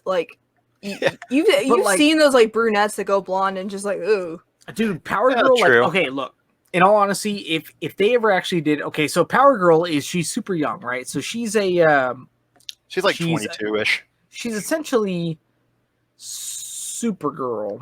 She is Supergirl. She's just an alternate dimension. Yes, so she's essentially Supergirl, but she decided to not use not have an emblem, so she has the big old cutout on her thing, which is like, oh really? That's how you're gonna write that in? Oh, she just didn't want an emblem. And well, really, because you know the real reason as to why Power Girl has big fucking tits, right? Yeah, no, yeah. They were just seeing how big they can go until like editors told them to stop. So I think, in all honesty, so if you've ever read Kingdom Come, Kingdom Come has Power Girl in it, and you have Power Girl is still Power Girl, and because Kryptonians and all them, like, they don't age like normal people do. Yeah. So Power Girl is rightly around the same age as Gina Carano right now in that. So if you had a legit like Kingdom Come Elseworld type of a series, like not so Kingdom Come has like Spectre in it and shit, like it's a legit like real, it has to have an actual series. It can't be a movie. But if you did like HBO Max, right, do a real true to life Kingdom Come thing and have like the lighting and shit to make it kind of look like certain things, like how Zack Snyder made like Watchmen look dead on frame to frame Watchmen. Yeah. If you do that with Alex Ross's art and have them all look essentially like cosplayers, like they're all just kind of wearing spandex, like how it is in fucking Kingdom Come. You get an old man Superman where he's like 7 feet tall because he's just old. And he just like, he's out there on the Kent farm because everyone's dead. And then when they go and get him, he just kind of picks up his fucking, like with one hand, picks up his tractor and just goes and puts it away with one hand. Like, dude, if you did that shit there, and then you got Gina Carano as Power Girl, oh my god, that would be. She's perfect because she's like, she's admitted she's a little older now. She's put on a little bit of weight and whatnot, but she's beautiful, you know. Damn right she is. That, god damn, that would be fucking perfect, man. But if not that, I've always seen her as either Hot Girl or Big Barda, because she could really play Big Barda. Like she looks like Big Barda. She does. Which is Jack Kirby's wife too, if I'm not mistaken. Like the Big Barda was modeled after her. Like, okay, so real quick, and I feel like nobody talks about this enough. As artists, you model whoever the fuck is sitting next to you. So like, whatever. There's so much shit coming out where it's like, well, Wonder Woman was this guy's kink, and like so and so was modeled after so and so. With the exception of Nick Fury being Samuel L. Jackson, you model whoever the fuck is next to you. And speaking as an artist, for a long time I did self-portraits, and Mike gave me so much shit, being like, "You're a narcissist." Okay, well, which yes, she was. But, granted, she was. But to be fair, I asked so many of my friends, like, hey, would you mind like modeling for me so I can paint anyone other than myself and my selfies? And they're like, well, I don't want to model. Well, I don't want to either, but I have to paint something that's not copyrighted. So please, for the love of God, somebody model for me. And nobody will. I was going to bring this up earlier, but what you're saying is what is another reason as to why I'm trying to get fit and work out, because one of my inspirations to work out as well as to draw is Frank Frazetta, and all those big buff bastards that he draws, like Conan and all that stuff. That's him. I just want to look in the mirror and be like, I'm Conan. Well, that was Frank Frazetta himself. Oh yeah. He just looked in the mirror and used his own physique to do that. You know, it's a little exaggerated, obviously, but in the movie Fire and Ice, great fucking animated movie, by the way. Go watch it, dude. Love Fire and Ice, love it because it's animated, but they actually had actors act the whole thing out. Yeah, it's rotoscope. Frank Frazetta did a lot of the stunt and bodywork and motion capture for that, because because they weren't moving exactly how he wanted, so he would like run down a hill and show up. Because Frank Frazetta was athletic as shit. He loved baseball and stuff, so he's built. Yeah. Because of course he's also was like from the 20s, and so he came around from that same mindset that Robert E. Howard and like all the pulp writers and early comic writers are, where they're essentially warrior poets. Yeah, it's like they're smart and they're skilled at craft and art, but they will crush your fucking skull. Yeah. Yeah. Whereas I'm over here and I'm overweight and malproportioned, so I go over to Mike's wife and I'm like, hey, can you pose for Wonder Woman for me real quick? She says that, but she's not. She's just Snoots, I've seen you walk by the camera. She's not overweight. She's not toned like she used to be because of the coof and us having to work inside. You need to stop doing well, that. if she gets like some ways and she does hip thrusts, I think she can kill 2 birds with one stone. God in heaven. Yeah. God damn it. But no, seriously, like our cover that we did for Wonder Woman. You know what? Actually, Jake, see if you can find our cover real quick. I can pull it up. Of course. Or okay. Well, whatever. Well, I can just pull up our Twitter. Yeah, our cover that we did for Wonder Woman, that was actually my wife modeling that. For the record, really, so. I had one person. Yes, so everyone. We saw somebody comment being like, "Oh yeah, she looks so like one-dimensional." It's like it's literally modeled after. It's literally after this. It's modeled after a specific style of art, but like literally, like I actually got my wife and we had her hold like a cord, and we're like, "Hey, do this," and she's like, "Yeah, okay." Because dude. Like I tried to make it look like Gal Gadot, but like the pose was we'll see her, and she'll be like doing like chores around the house. She'll be like outside gardening. Or we have a massive property, and she's gardening and shit out there. And she'll come in. She like has a pump and shit, and I'm like, oh my god. She'll come in and she just has like mom arms, like muscular. She's got biceps and shit. And she's like, yeah, I was just out there tilling the garden because we're growing fucking corn or pumpkins and shit. I think my favorite is when she decides to bake a cake and she's like, I don't want to get the mixer dirty, so I'm just going to whisk this by hand. Yeah, I'm just going to whisk this by hand. And then she whips out her fucking arms and she whips out this arm like, God it's damn. A workout. It's whisk like, me God next. Jesus Christ. Oh, God. Dude. Yeah. Oh, shit. Yeah, she's fucking... We have like an ongoing joke where I'm like, yeah, like, see, I used to be a self-defense instructor. I was in the military. I was a soldier. I was a roofer. I was a boxer, right? My wife was actually one of my students. She was one of my first students that I had when I first got out of the military. That was a legit like self-defense instruction. I married up, and I can say that as a man that I married up because this fucking lady could have easily used me to just get in crazy shape and then go marry anyone who wasn't me. Like I am the most antisocial, like I fucking hate everyone else. She could just be living with some football player somewhere. But meanwhile, I'm like, fuck the government. Fuck these guys, you know? Yeah, so what you're seeing on the screen right now, like, that's my wife. That's my wife, essentially, I guess, with Gal Gadot's face from the side. But yeah. Pretty much. Literally, we took a picture. We had her model this. So this is literally her.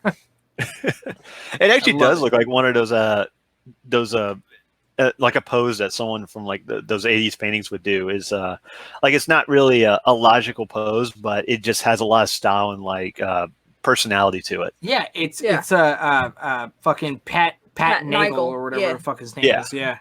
So real quick, so a note on Heather, not showing on Gal Gadot, just Heather and her fucking gardening arms. Her gardening arms. I had to shave down both bicep and tricep because Heather's is just fucking insane.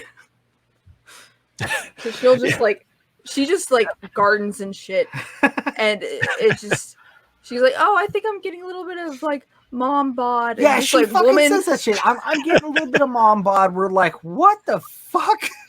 We're both like, dude, shut up. What kind of mom bod is she talking about? Fucking Viking mom, maybe? Yeah, exactly. That's what she does. So literally, like, she has this fucking bicep. Because real spotted women get busted real spotted men, I guess.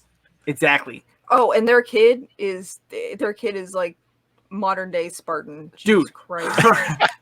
that quote is like real Spartan men are Spartan men are birthed by real Spartan women or some shit.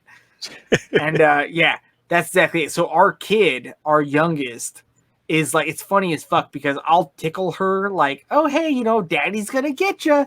I'll tickle her on like the stomach, and she'll start laughing and she'll tighten up and her stomach gets like rock hard. It's like a marble table. It's like trying to tickle a marble table. And she'll like, oh my God, ha ha ha, daddy. I'm like, holy God. It's like, she'll like hug you. Daddy chipped a nail on your abs, dear. Yeah. Like, she'll like hug you and like her elbows will like jab you, or like her chin will like pierce your shoulder or something. It's just like hilarious. Ow, fuck. So when we talk about like Wonder Woman, where it's like, we're talking about like, hey, you know what? They did a dog shit Wonder Woman cover. Let's do this. Like, hey, Wonder Woman is like, she's the daughter of Zeus. She was molded from a statue. Like, she's, you know, this and that. And we both looked at each other. We're like, Heather, let's get Heather. Let's have her do this. Yeah. You know, where did this idea that, you know, women had to be fat, that men are only straight when they like fat women, that, you know, liking fit, muscular, and toned up women, you know, is like, oh, well, you might as well get a man. It's like, no. It's like for us artists know especially that the muscle structure on women sits differently than on men. It emphasizes a feminine figure. You know, and exactly. I think a lot of people, you know, especially online, are really starting to realize, it's like, wait a minute, we were fucking lied to. These women that go to the gym, these UFC fighters, are fucking hot. Like you're seeing a lot of that in anime. You know how many fucking anime women have fucking abs nowadays? Oh yeah. Yeah. Yeah. Oh, yeah. That is thick. My Hero Academia. Oh yeah.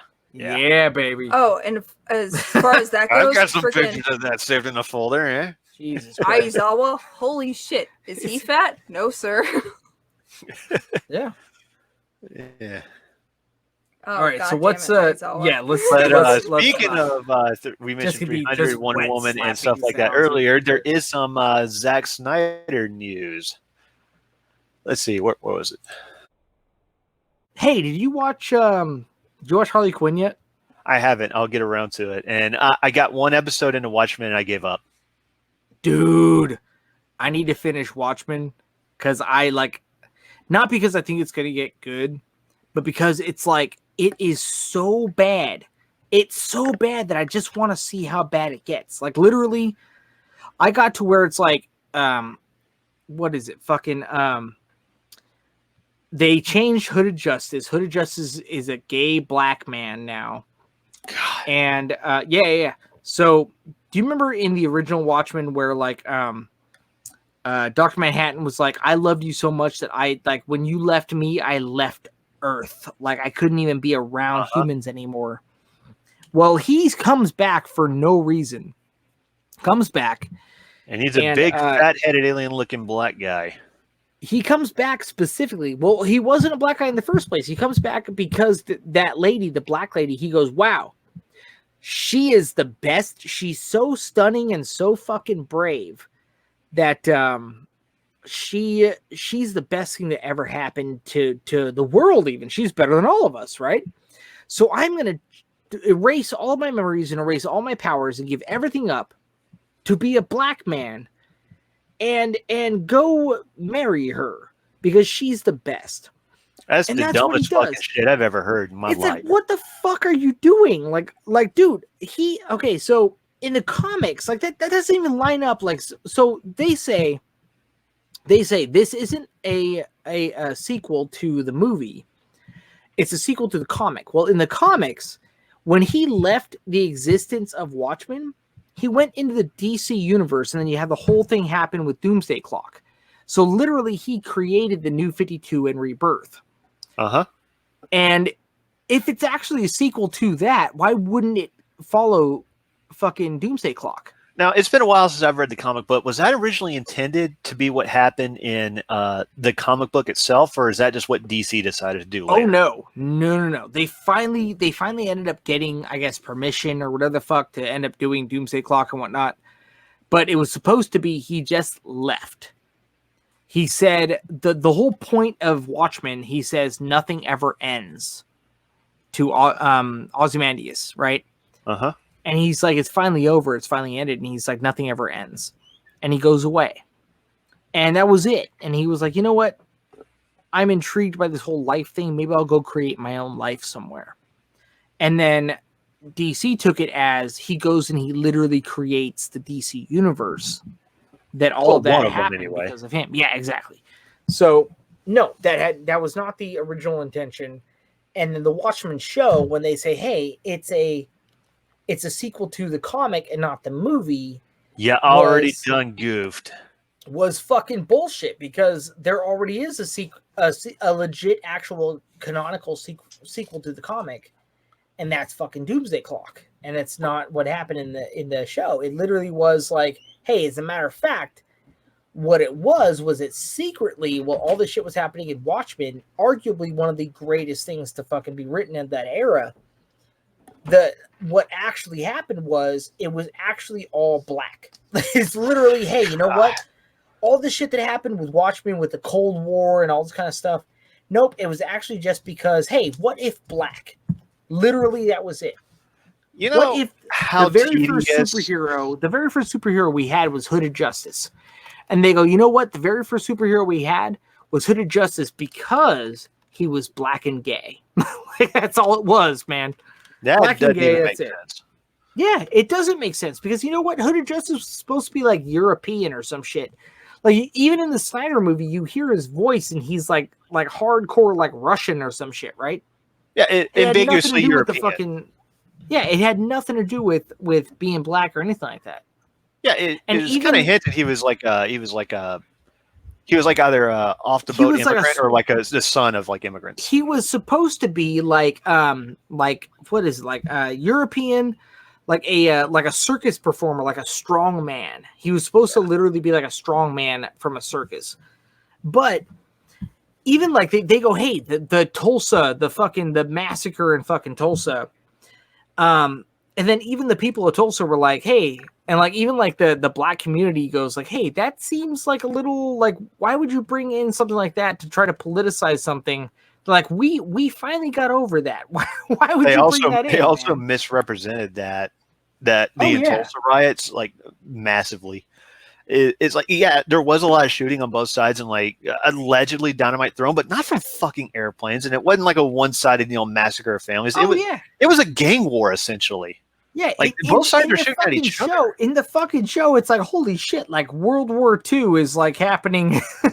It like got in so far as being fucking Oklahoma, like yeah, they fucking really fucked that up, man. It pissed me off. Like I know Richard C. Meyer and whatnot actually weirdly enough liked it, and there's a lot of people who I think honestly, because he said he liked it, a lot of people are like, yeah, it was okay, but like people stop talking about it. No, it's not okay, because you know what? That's one of my favorite fucking stories, and there is like nothing. Yes, Watchmen is very political, but just because something's political doesn't mean that you're actually matching the spirit of the politics in the original story. Yeah, this politics is fucking different. It's way different. They're talking about, like, they have a big museum of reparations or whatever the fuck. A museum of, hey man, are you owed something? Can we give you something because you were black? It's the whole show is literally, hey, what if black? You know how that tedious South Park episode of like where people start getting their DNA tests just so they can be like, I'm 1/8 victim. I'm 1/16 victim. And the lady literally goes up to the computer. Cherokee. I'm fucking white. Yeah, and it's just like the lady literally goes up to the computer on the friggin' Watchmen show and just like, enter your name, blah blah blah. You're owed this. So it's literally that fucking South Park shit where you are 1/8 victim, and it's like, Okay, so Zack Snyder. So a little drama on Zack Snyder's Army of the Dead Netflix movie, where he's going back to what started his career, zombies. Is it a Netflix movie? I believe so. Oh shit! Okay. Well, he had a guy on there who was a comedian. Chris D'Elia. Well, apparently he got accused of. He got Me Too'd, essentially. I have no clue if the accusations are real or not, but he got, he got accused, and so they're having to go back and they're replacing the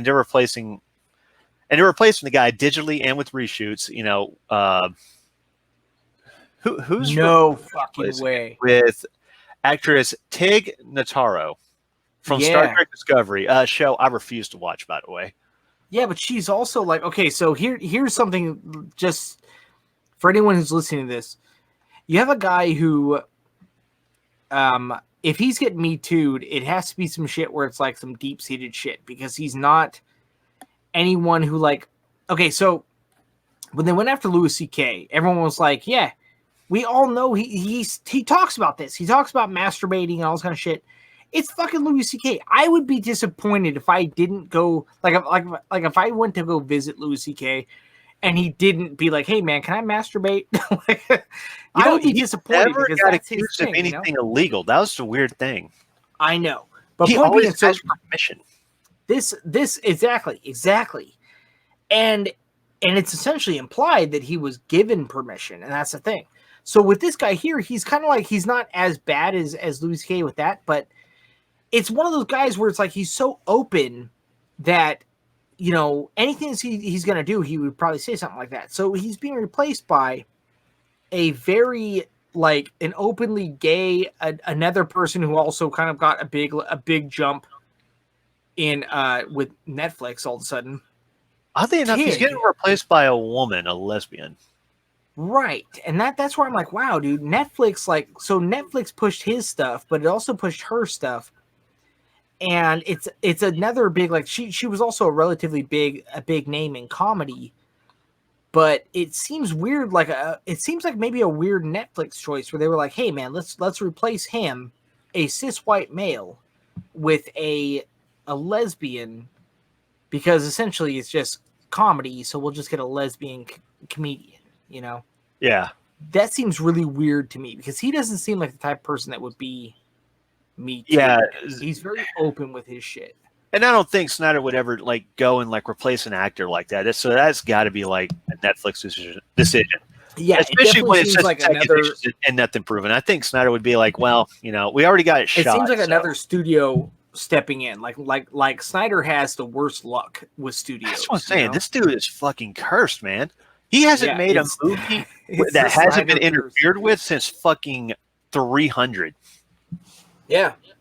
He had Army of the Dead 300. Everybody kept fucking with it. Even his own project, Sucker Punch, got fucked with. Guardians of the Gahul, I'm pretty sure, got shortened up too.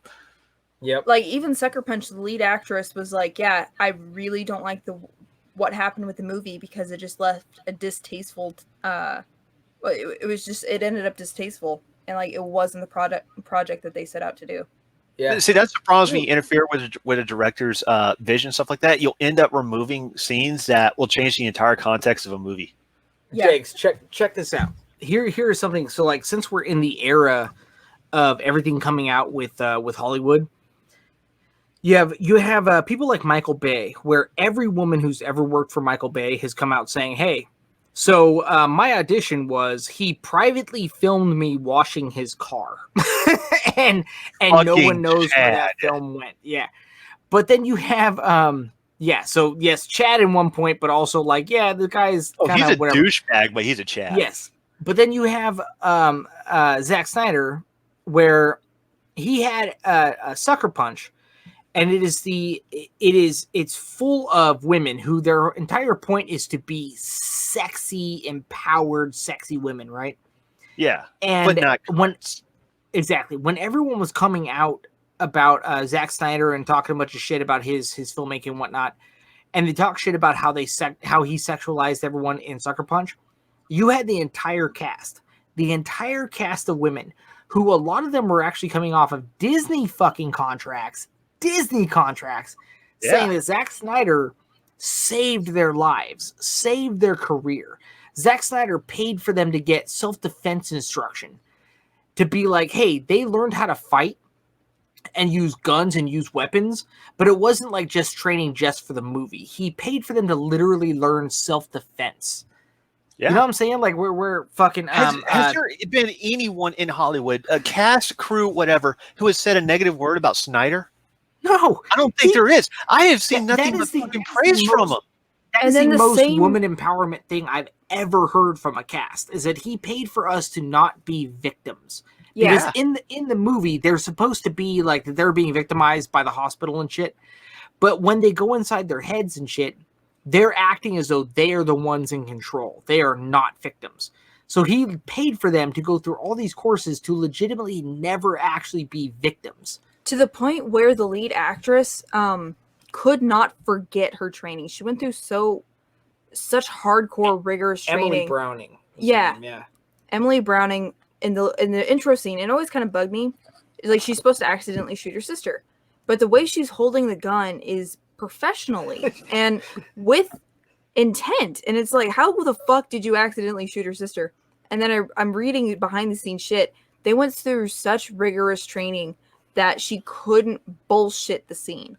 Like, she couldn't actually forget her fucking training because he paid for her to have such extensive gun training. Not even just hand to hand, but gun training. Yeah. And like that That is training badass. didn't include, the training was all physical shit.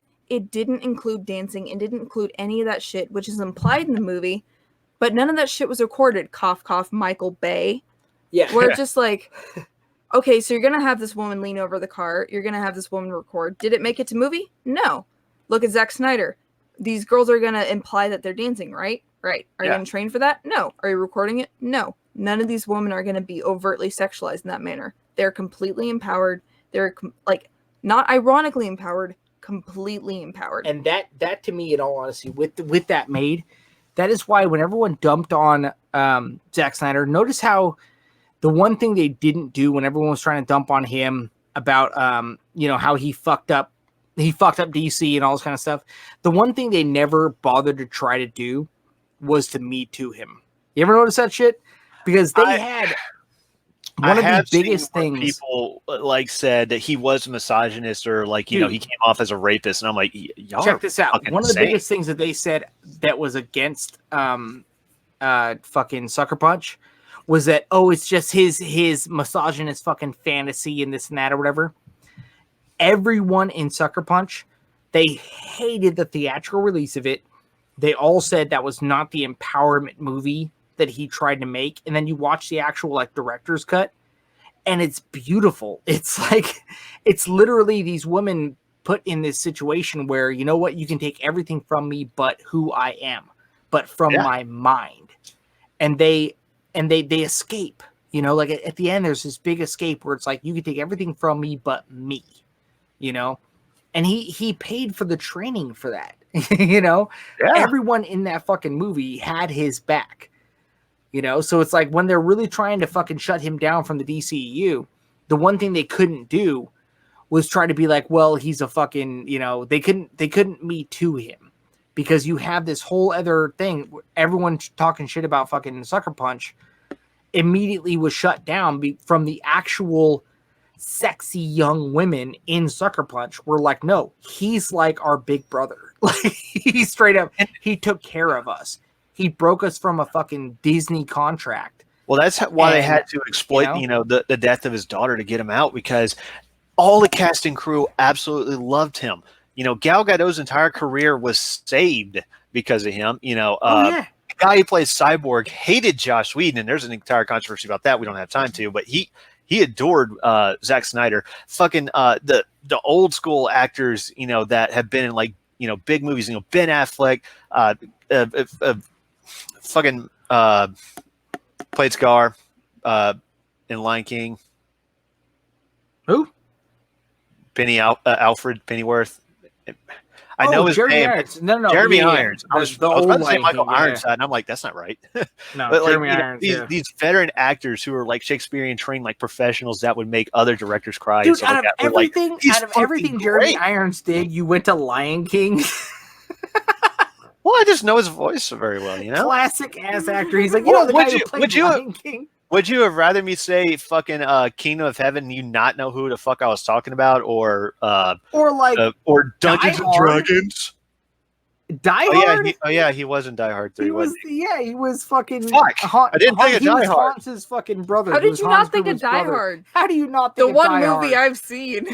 It's exactly. Hey, listen, brain He fart. just I didn't got want you to I got jump a lot back of movies, and I was just watching a movie with Michael Ironside, and so I got fucking mixed up.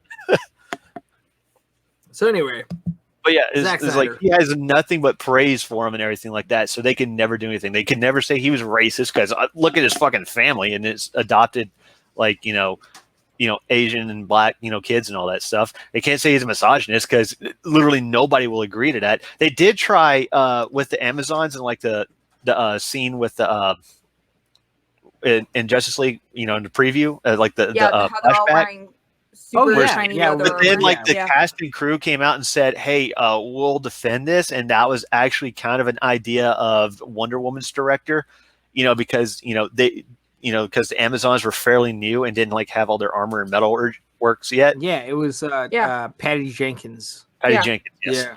As soon as I saw that armor, that's immediately what I thought of like, well, they weren't a civilization yet. They were still under Zeus's thumb, and who fucked more than Zeus? So of course he's gonna have him. Oh yeah, like, he had him just wearing a bunch of leather and shit because enough at the to cover time their naughty bits. they weren't truly the Amazons yet. It was Yeah. like proto Amazons at the time. Yeah. absolutely. It's like Snyder gets so much fucking hate, and the guy has never done anything wrong that I know of.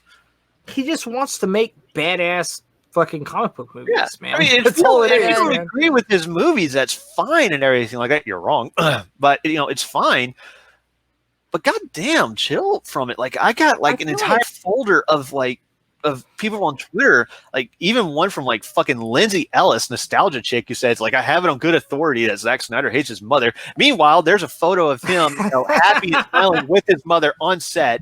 And I even described with on Literature Devil's podcast about how how the Martha scene and everything like that related to his mother Marcia and how it was like an old personal thing to him. Oh, So yeah. you're a fucking cunt, Lindsay Ellis. God, it's like, One thing I find interesting though with the whole Zack Snyder, like shitting on Zack Snyder, it almost reminds me of like Todd McFarlane, where it's just like everybody's like, okay, let's just maintain status quo. We don't want the fans to like be too demanding of anything, because if we start giving into demands, then we'll have to start upping the ante, and we just want to give the minimum and they'll pay for it. And Todd McFarlane's like, well, I want to do this shit. And they're like, okay, no. And he said, okay, fuck you, I do what I want. And he's been shit on ever since, but he turns around and sells a figure for $1 million. So then we have Zack Snyder over here where everybody shits on him, and he's like, I just want to make a badass movie. And everyone's like, you're going to make the rest of us look bad. And he's like, I don't give a fuck. Make better movies. Yeah, and then he proceeds to make a badass movie. See, So, you never see people like Ridley Scott in like these great director shit on him. You never see that. Like the closest you got was Mel Gibson like saying that BVS was a train wreck, and theatrical release. I kind of agree. oh yeah, theatrical release. I was like really confused. Like I felt compelled, but I was like, I felt like there was missing. Well, I was missing something, and then I realized that they cut out in BVS. They cut out everything that made it coherent. Yeah. Weirdly enough, like when you watch the ultimate cut, the only things that were in, it's like sometimes you can watch a director's cut or you can watch an uncut version of something. You go, yeah, that scene didn't really need to be there. But the theatrical version of BVS, or sorry, the director's cut version of Batman vs Superman, you watch it and you go, oh, I haven't seen the scene yet. Huh. That fucking explains a lot. And hey, that scene has actually made the begun shit before make sense. this scene. Wait, are you telling me they had him out of order in the theatrical release? How did that work? Yeah. Are you telling me that fucking if So the the movie bullet yeah. in Lois's journal was not a plot hole. Oh. Yeah. So whenever I watched it in theaters, I was like, oh, I'm so confused. I don't think I like that movie. And I stopped myself for a second. And it's like, well, I was also confused with Sucker Punch and this other movie and this other movie. You know what? I just need to watch the director's cut like every other Zack Snyder movie, because they fuck up his movies every goddamn time in theaters. I think how you're going with like status quo, I think you're right on that. I think it's a mix of they don't want people challenging the status quo because they have a formula down in Hollywood now where, challenging movies are not, accepted, like with Joker. Yeah. Because when people get a taste of like that real art, oh yeah, and everything like that, they're like, I don't want to go back to this other stuff. It's kind of like, how when Man of Steel came out and everything like that, a lot of people did not go back to Marvel movies, myself included. That is exactly what I was trying to get across with the Literature Devil, and I failed because I am horrible at debates. But well, we that's weren't exactly what I was trying to say. And will When the never guy be was- invited back. Yeah. just because of a snoots. But no, like whenever they were talking about the Marvel formula, they're like, what is the Marvel formula? That's the Marvel formula where you're making the same goddamn movie over and over again. That's and what I DC refer really to could it as. benefit from making just individual, artistic, beautiful movies, or just letting Zack Snyder do whatever the fuck he's doing. That's why I refer to the Marvel movies as like, I've already seen Iron Man. I don't need to see it 23 different times. Exactly. And Iron Man was a great movie. Oh, I but love they were Iron just Man. like, hey, Iron Man did it best. Iron Man worked, so let's just keep doing it. It's like, no, fuck. It's like because I love. Sorry, go ahead. It's like I was saying, the other day. It's like the Marvel movies really lost their grit. It's like, and how he said like, oh, Captain America: First Avenger is the best comic book heroes. Like I've always I liked it when it first came out, but go back and watch it. It's a fucking clip show. It's a series of montages. It is not a coherent movie. It is an advertisement for the next movies. Okay, this goes directly into what I was exactly just about to say. I loved Iron Man, right? As a modern day thing. I loved Incredible Hulk with fucking Edward Norton. I loved it. And Same here. yeah, and I get that he's a prick, and that's why they didn't get it back. Well, but he was smart enough not to do sequels. So I loved Captain America: First Avengers. However, First Avenger. However, it needed if you watch First Avenger and try this, Jags. If you watch First Avenger and then go directly into Winter Soldier. No, if you go directly into Winter Soldier directly afterward. Because in First Avenger, you see like, oh shit, he gets sent into the future and whatnot. And then also Bucky disappears. So through the entirety of Winter Soldier or of First Avenger, he has this camaraderie with Bucky. And it's a story that is cut short and is not truly fulfilled in the first Captain America movie. Yeah, and I the always second one, felt so that. if you It go always felt directly like into I always felt like Bucky was kind of tacked on. Like that's why it's called a clip show. Because unlike in Wonder Woman, where you got the personalities and the camaraderie with like the guys that she's assisting, exactly like that. So it's like, who the fuck are the other guys? It's like you got fucking Buck from Band of Brothers in there. Use him. If you watch the first three, like this is the only way in my mind that it actually fixes Civil War for me, because I fucking hated Civil War. If you watch First Avenger and then fucking Winter Soldier and then Civil War back to back, it tells a story of a man who his buddy got him to be able to chase his dream and get into the military and whatnot. And then it's him trying to, like, his buddy Bucky gave his life for him. He was the one who got him into the military. And then he ended up giving his life following him because Bucky, watching the movie, Bucky should have been a super soldier, actually, but it was the other guy. And he supported him. And now all of a sudden, the guy that like you helped out of fights and whatnot, all of a sudden he has these superpowers and whatnot, and you still support him because you're a good dude. And then you die and you get lost essentially, and then it takes him years, 70-something years, trying to look for his friend. And then in Winter Soldier, he finds him, and he tries to get him back, and he tries to repay him for what he did and give him back his life.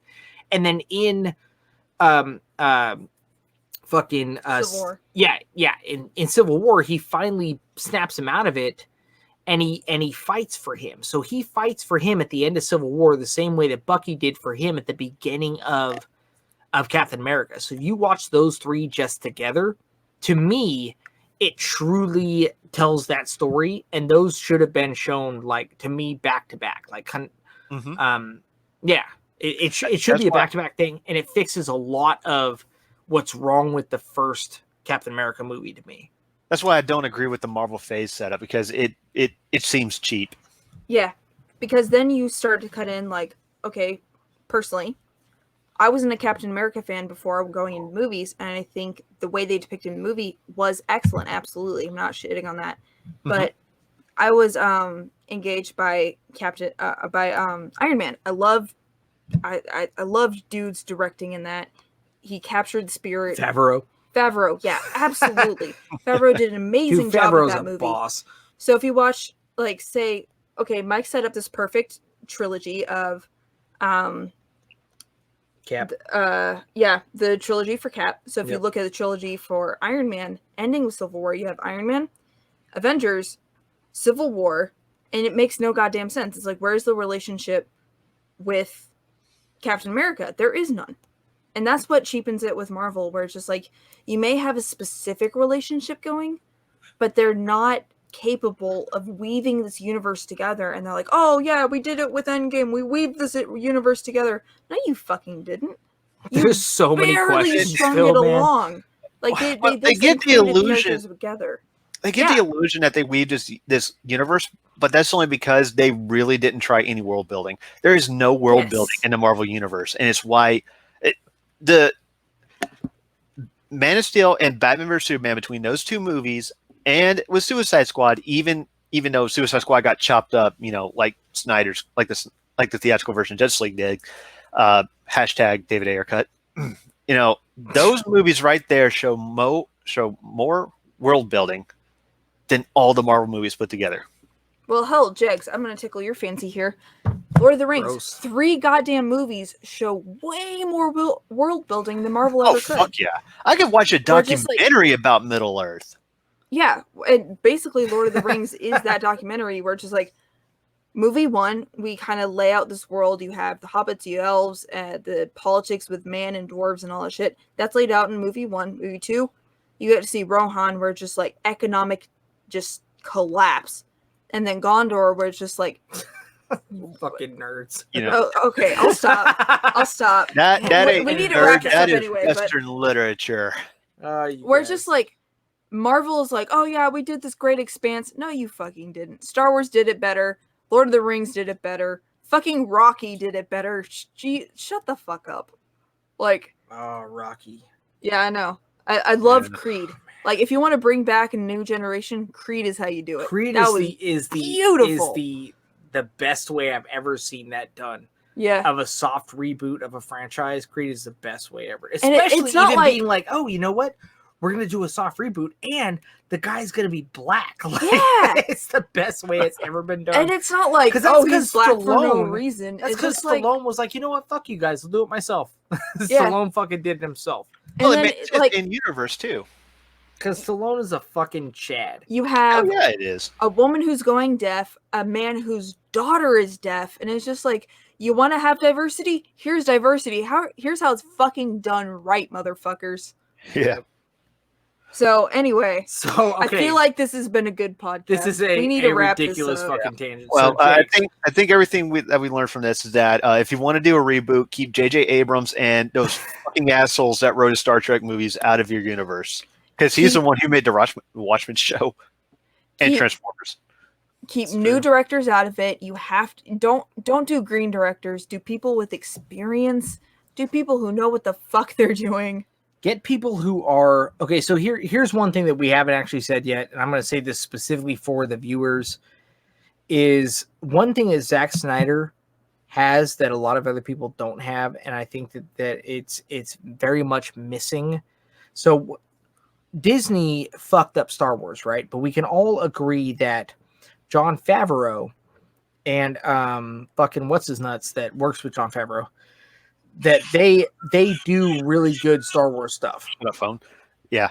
And they have a lot of things in common with Zack Snyder, and that is that they are fans. Yes. Mm-hmm. So Favreau is a fan. Favreau was a comic fan, and he did one of the best Marvel movies before it became formulaic, but going off of Favreau's formula, which is why Marvel, I think, is a lot more successful with the cookie cutter franchise shit than DC has been, because they became formulaic off of someone who was actually a fan.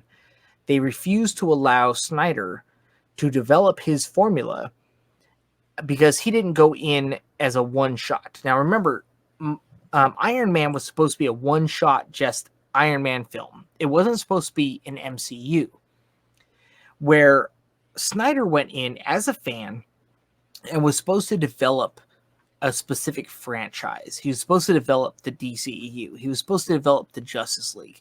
So the entirety of his vision was written as a fan.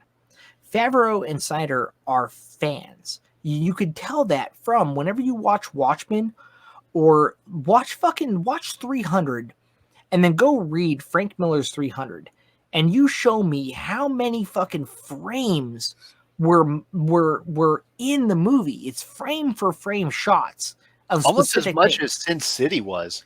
It's fucking insane, actually. Like, people who are listening to this right now, Snyder, I don't know what the future holds for these guys, but Snyder knows how to make, like, if you're making something for a fan of a comic, they want to see what their iconic moments, that when you're reading a comic and you're like sucked in, that thing that hits you in the fucking chest, you know, that scene, he wanted to show that. So everything, he may have gone off script on a couple things, but the things that actually fucking really slap you in the dick when you're reading a comic, he wanted to put those in there. And he did that frame for fucking frame. The initial murder that Ozymandias does of Comedian in the very first opening fucking scene, he does frame for frame. And then bookends it with this beautiful, like, Bob Dylan song going into the fucking credits. It's art. It is fucking beautiful. He actually brought in the actual Zack Snyder cut of Watchmen, he brings in the animated version of Black Freighter. And he animates that because that is supposed to go along with the Watchmen comic, you know? Mm-hmm. And it was fucking gorgeous. These are actual fans making movies for fans. So the most people who are shitting on these things are people who are not fans of it. So it's like, it's weird. It's like almost like the mirror of what SJWs do, where they're like, well, this isn't made for you. It's like, well, he didn't actually make this truly for you in mind. He made it for the people who bought this, who, when you go, hey man, they're making a Batman movie. I fucking love Batman. I've read his shit since I was a child. I want to go see that movie. You want to see the Batman that you've read since you were a fucking child. Period. It should be fans first, and then hopefully rope in the new generation of fans. But it should be fans first. Exactly. That's how you do it. Snyder you don't try to make something for general audience or try to appeal to the crowd. You try and make the best story of what you are making with those characters for that material. And then other people will gravitate towards that. Lord of the Rings is niche as fuck. There is no reason why Lord of the Rings should be as popular as it is. But it is. And everybody loves it. And it didn't try to appeal to anyone except for Lord of the Rings fans. Exactly. And even still, like, when you hear the critique of, like, Superman, people either love Superman or hate him for being a fucking Boy Scout. And Zack Snyder's like, okay, so I'm going to give you the origin story you've never heard of Superman. Like, we always see Superman, and we went on this on Literature Devils podcast, but I'll just briefly go over it, where it just, a lot of people hated Zack Snyder's thing because they love Superman. They love the true altruist, has never done anything wrong. And Zack Snyder's like, I'm going to give him a reason why he doesn't do anything wrong. So it's just like, even for the people who it's not for, if you're going in for somebody who's never read a Superman comic in your life, you can watch Man of Steel and you can be like, I get why Superman is altruist, because this movie, he lost his shit. He lost control, and going forward, he needs to keep control. He needs to be that altruist. Otherwise this happens, and it's beautiful. Oh yeah. You know what? I actually, like, this is okay. Hold on. So when we were on his podcast, I didn't want to go too far into anything, but I will say one thing. One of the biggest complaints that we have about Snyder's Man of Steel is that he breaks Zod's neck at the end of the movie, and everyone's like, "There's a million things that he could have done, that Superman could have done."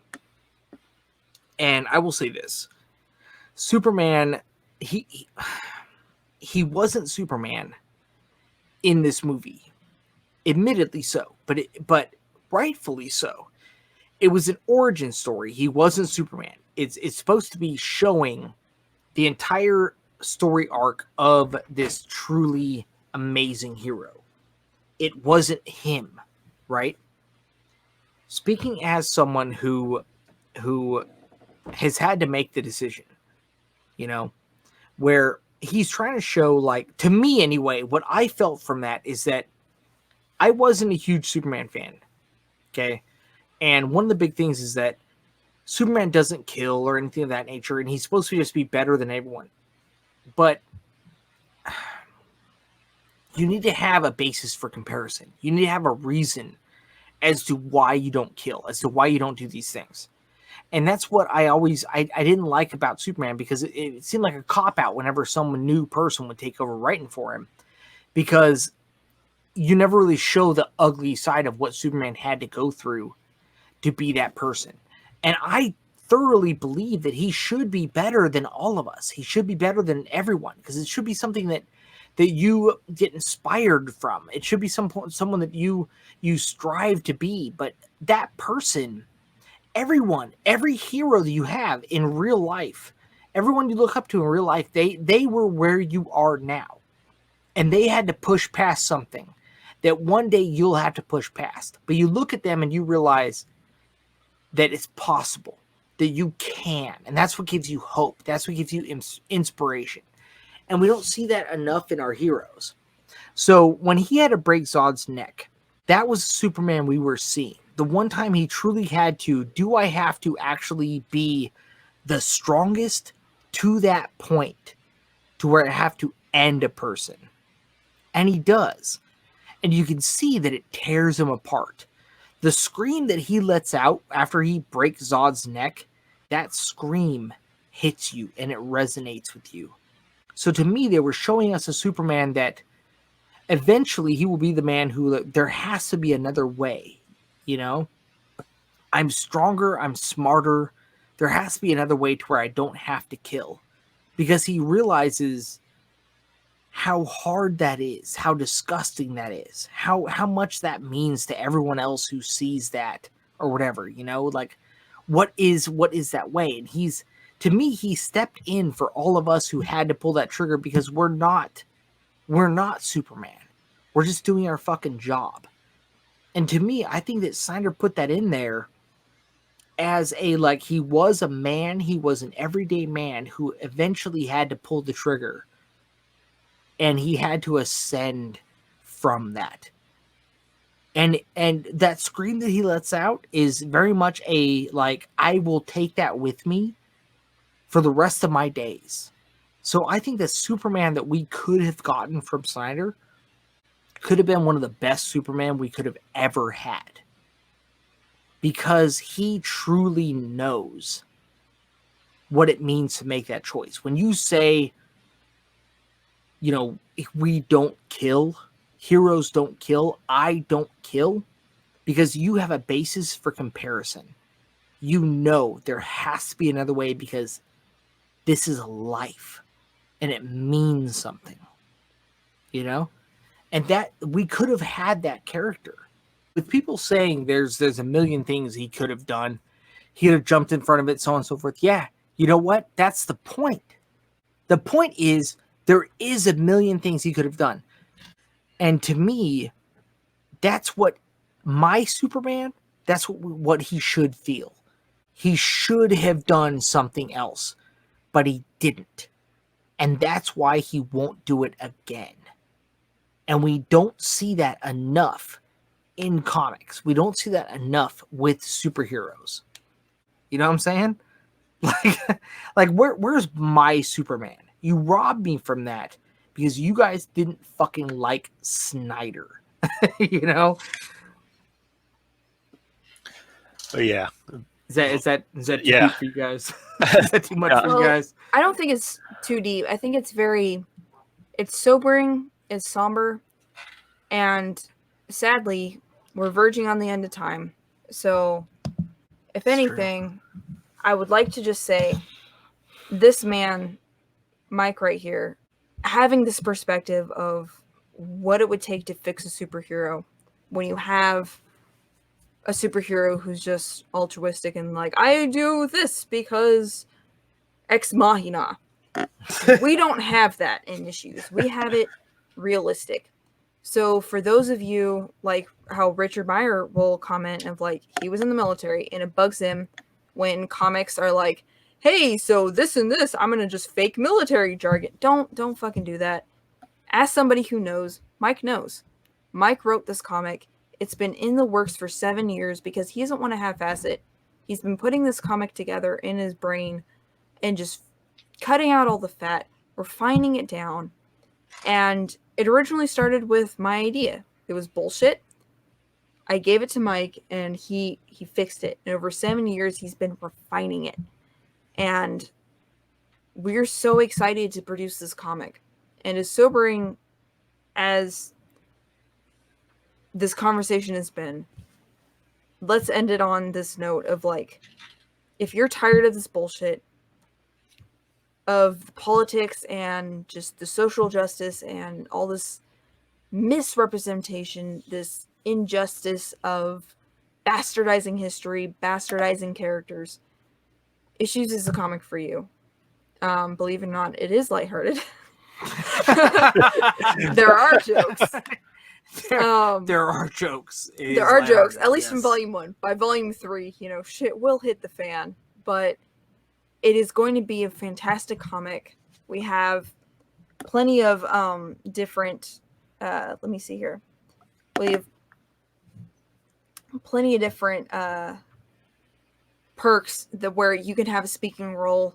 You can legitimately get involved in this comic, get on board with us. It's made for fans, by fans.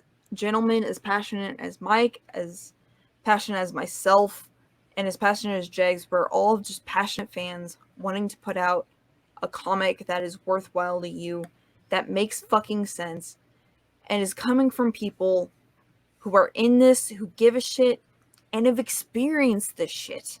So it's not coming from, well, what if, because representation of virtue signaling. It's coming from people who've experienced it and fucking care. So this care is going into this comic. And we're really proud to be able to present this to you. Scroll. Fucking motion sickness. Well, I'm assuming that's going to get cut out.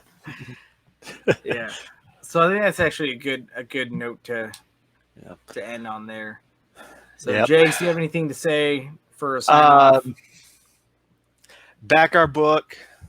Snyder is unrecognized genius, and it is not okay to be J.J. Abrams. It's not okay. Snyder's life matters. Snyder's life matters. It's true. Mike, do you have anything to say? No, I think that's actually a really good kind of passionate send-off for episode 2. Jesus Christ. If this progresses, episode 4 is going to be like Schindler's List. This is going to be some dark-ass poetry, man. You're so dark. We're just going to read like this dark poetry. This, God, like, you're so dark. poetry. You might as well make a Snyder movie. Oh my God. We're like, we should like turn down the fucking contrast of our screen so everything's just dark. Put like rain, and we'll have rain and storm sounds and shit. Yeah. Hello, right. darkness, my old friend.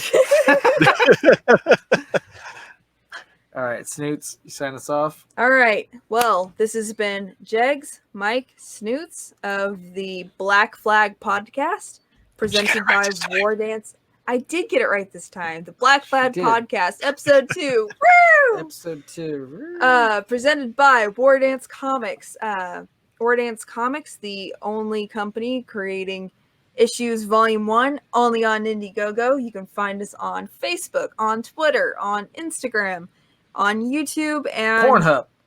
Not yet. We're working on that. Me and Jags on Pornhub. Rubbing it out. Dudes better be in the middle. I'm just saying. Hell no. I'm the one behind the camera, sir. So too gay. It's just me and you, Jags. Uh-oh. Oiled up. Staring each other in the eye, sitting on the toilet, just yanking. No Turkish wrestling. No. So, you can find us on YouTube, Facebook, Instagram, Twitter, technically on Redbubble, Indiegogo. Support the campaign, support the content. We love y'all.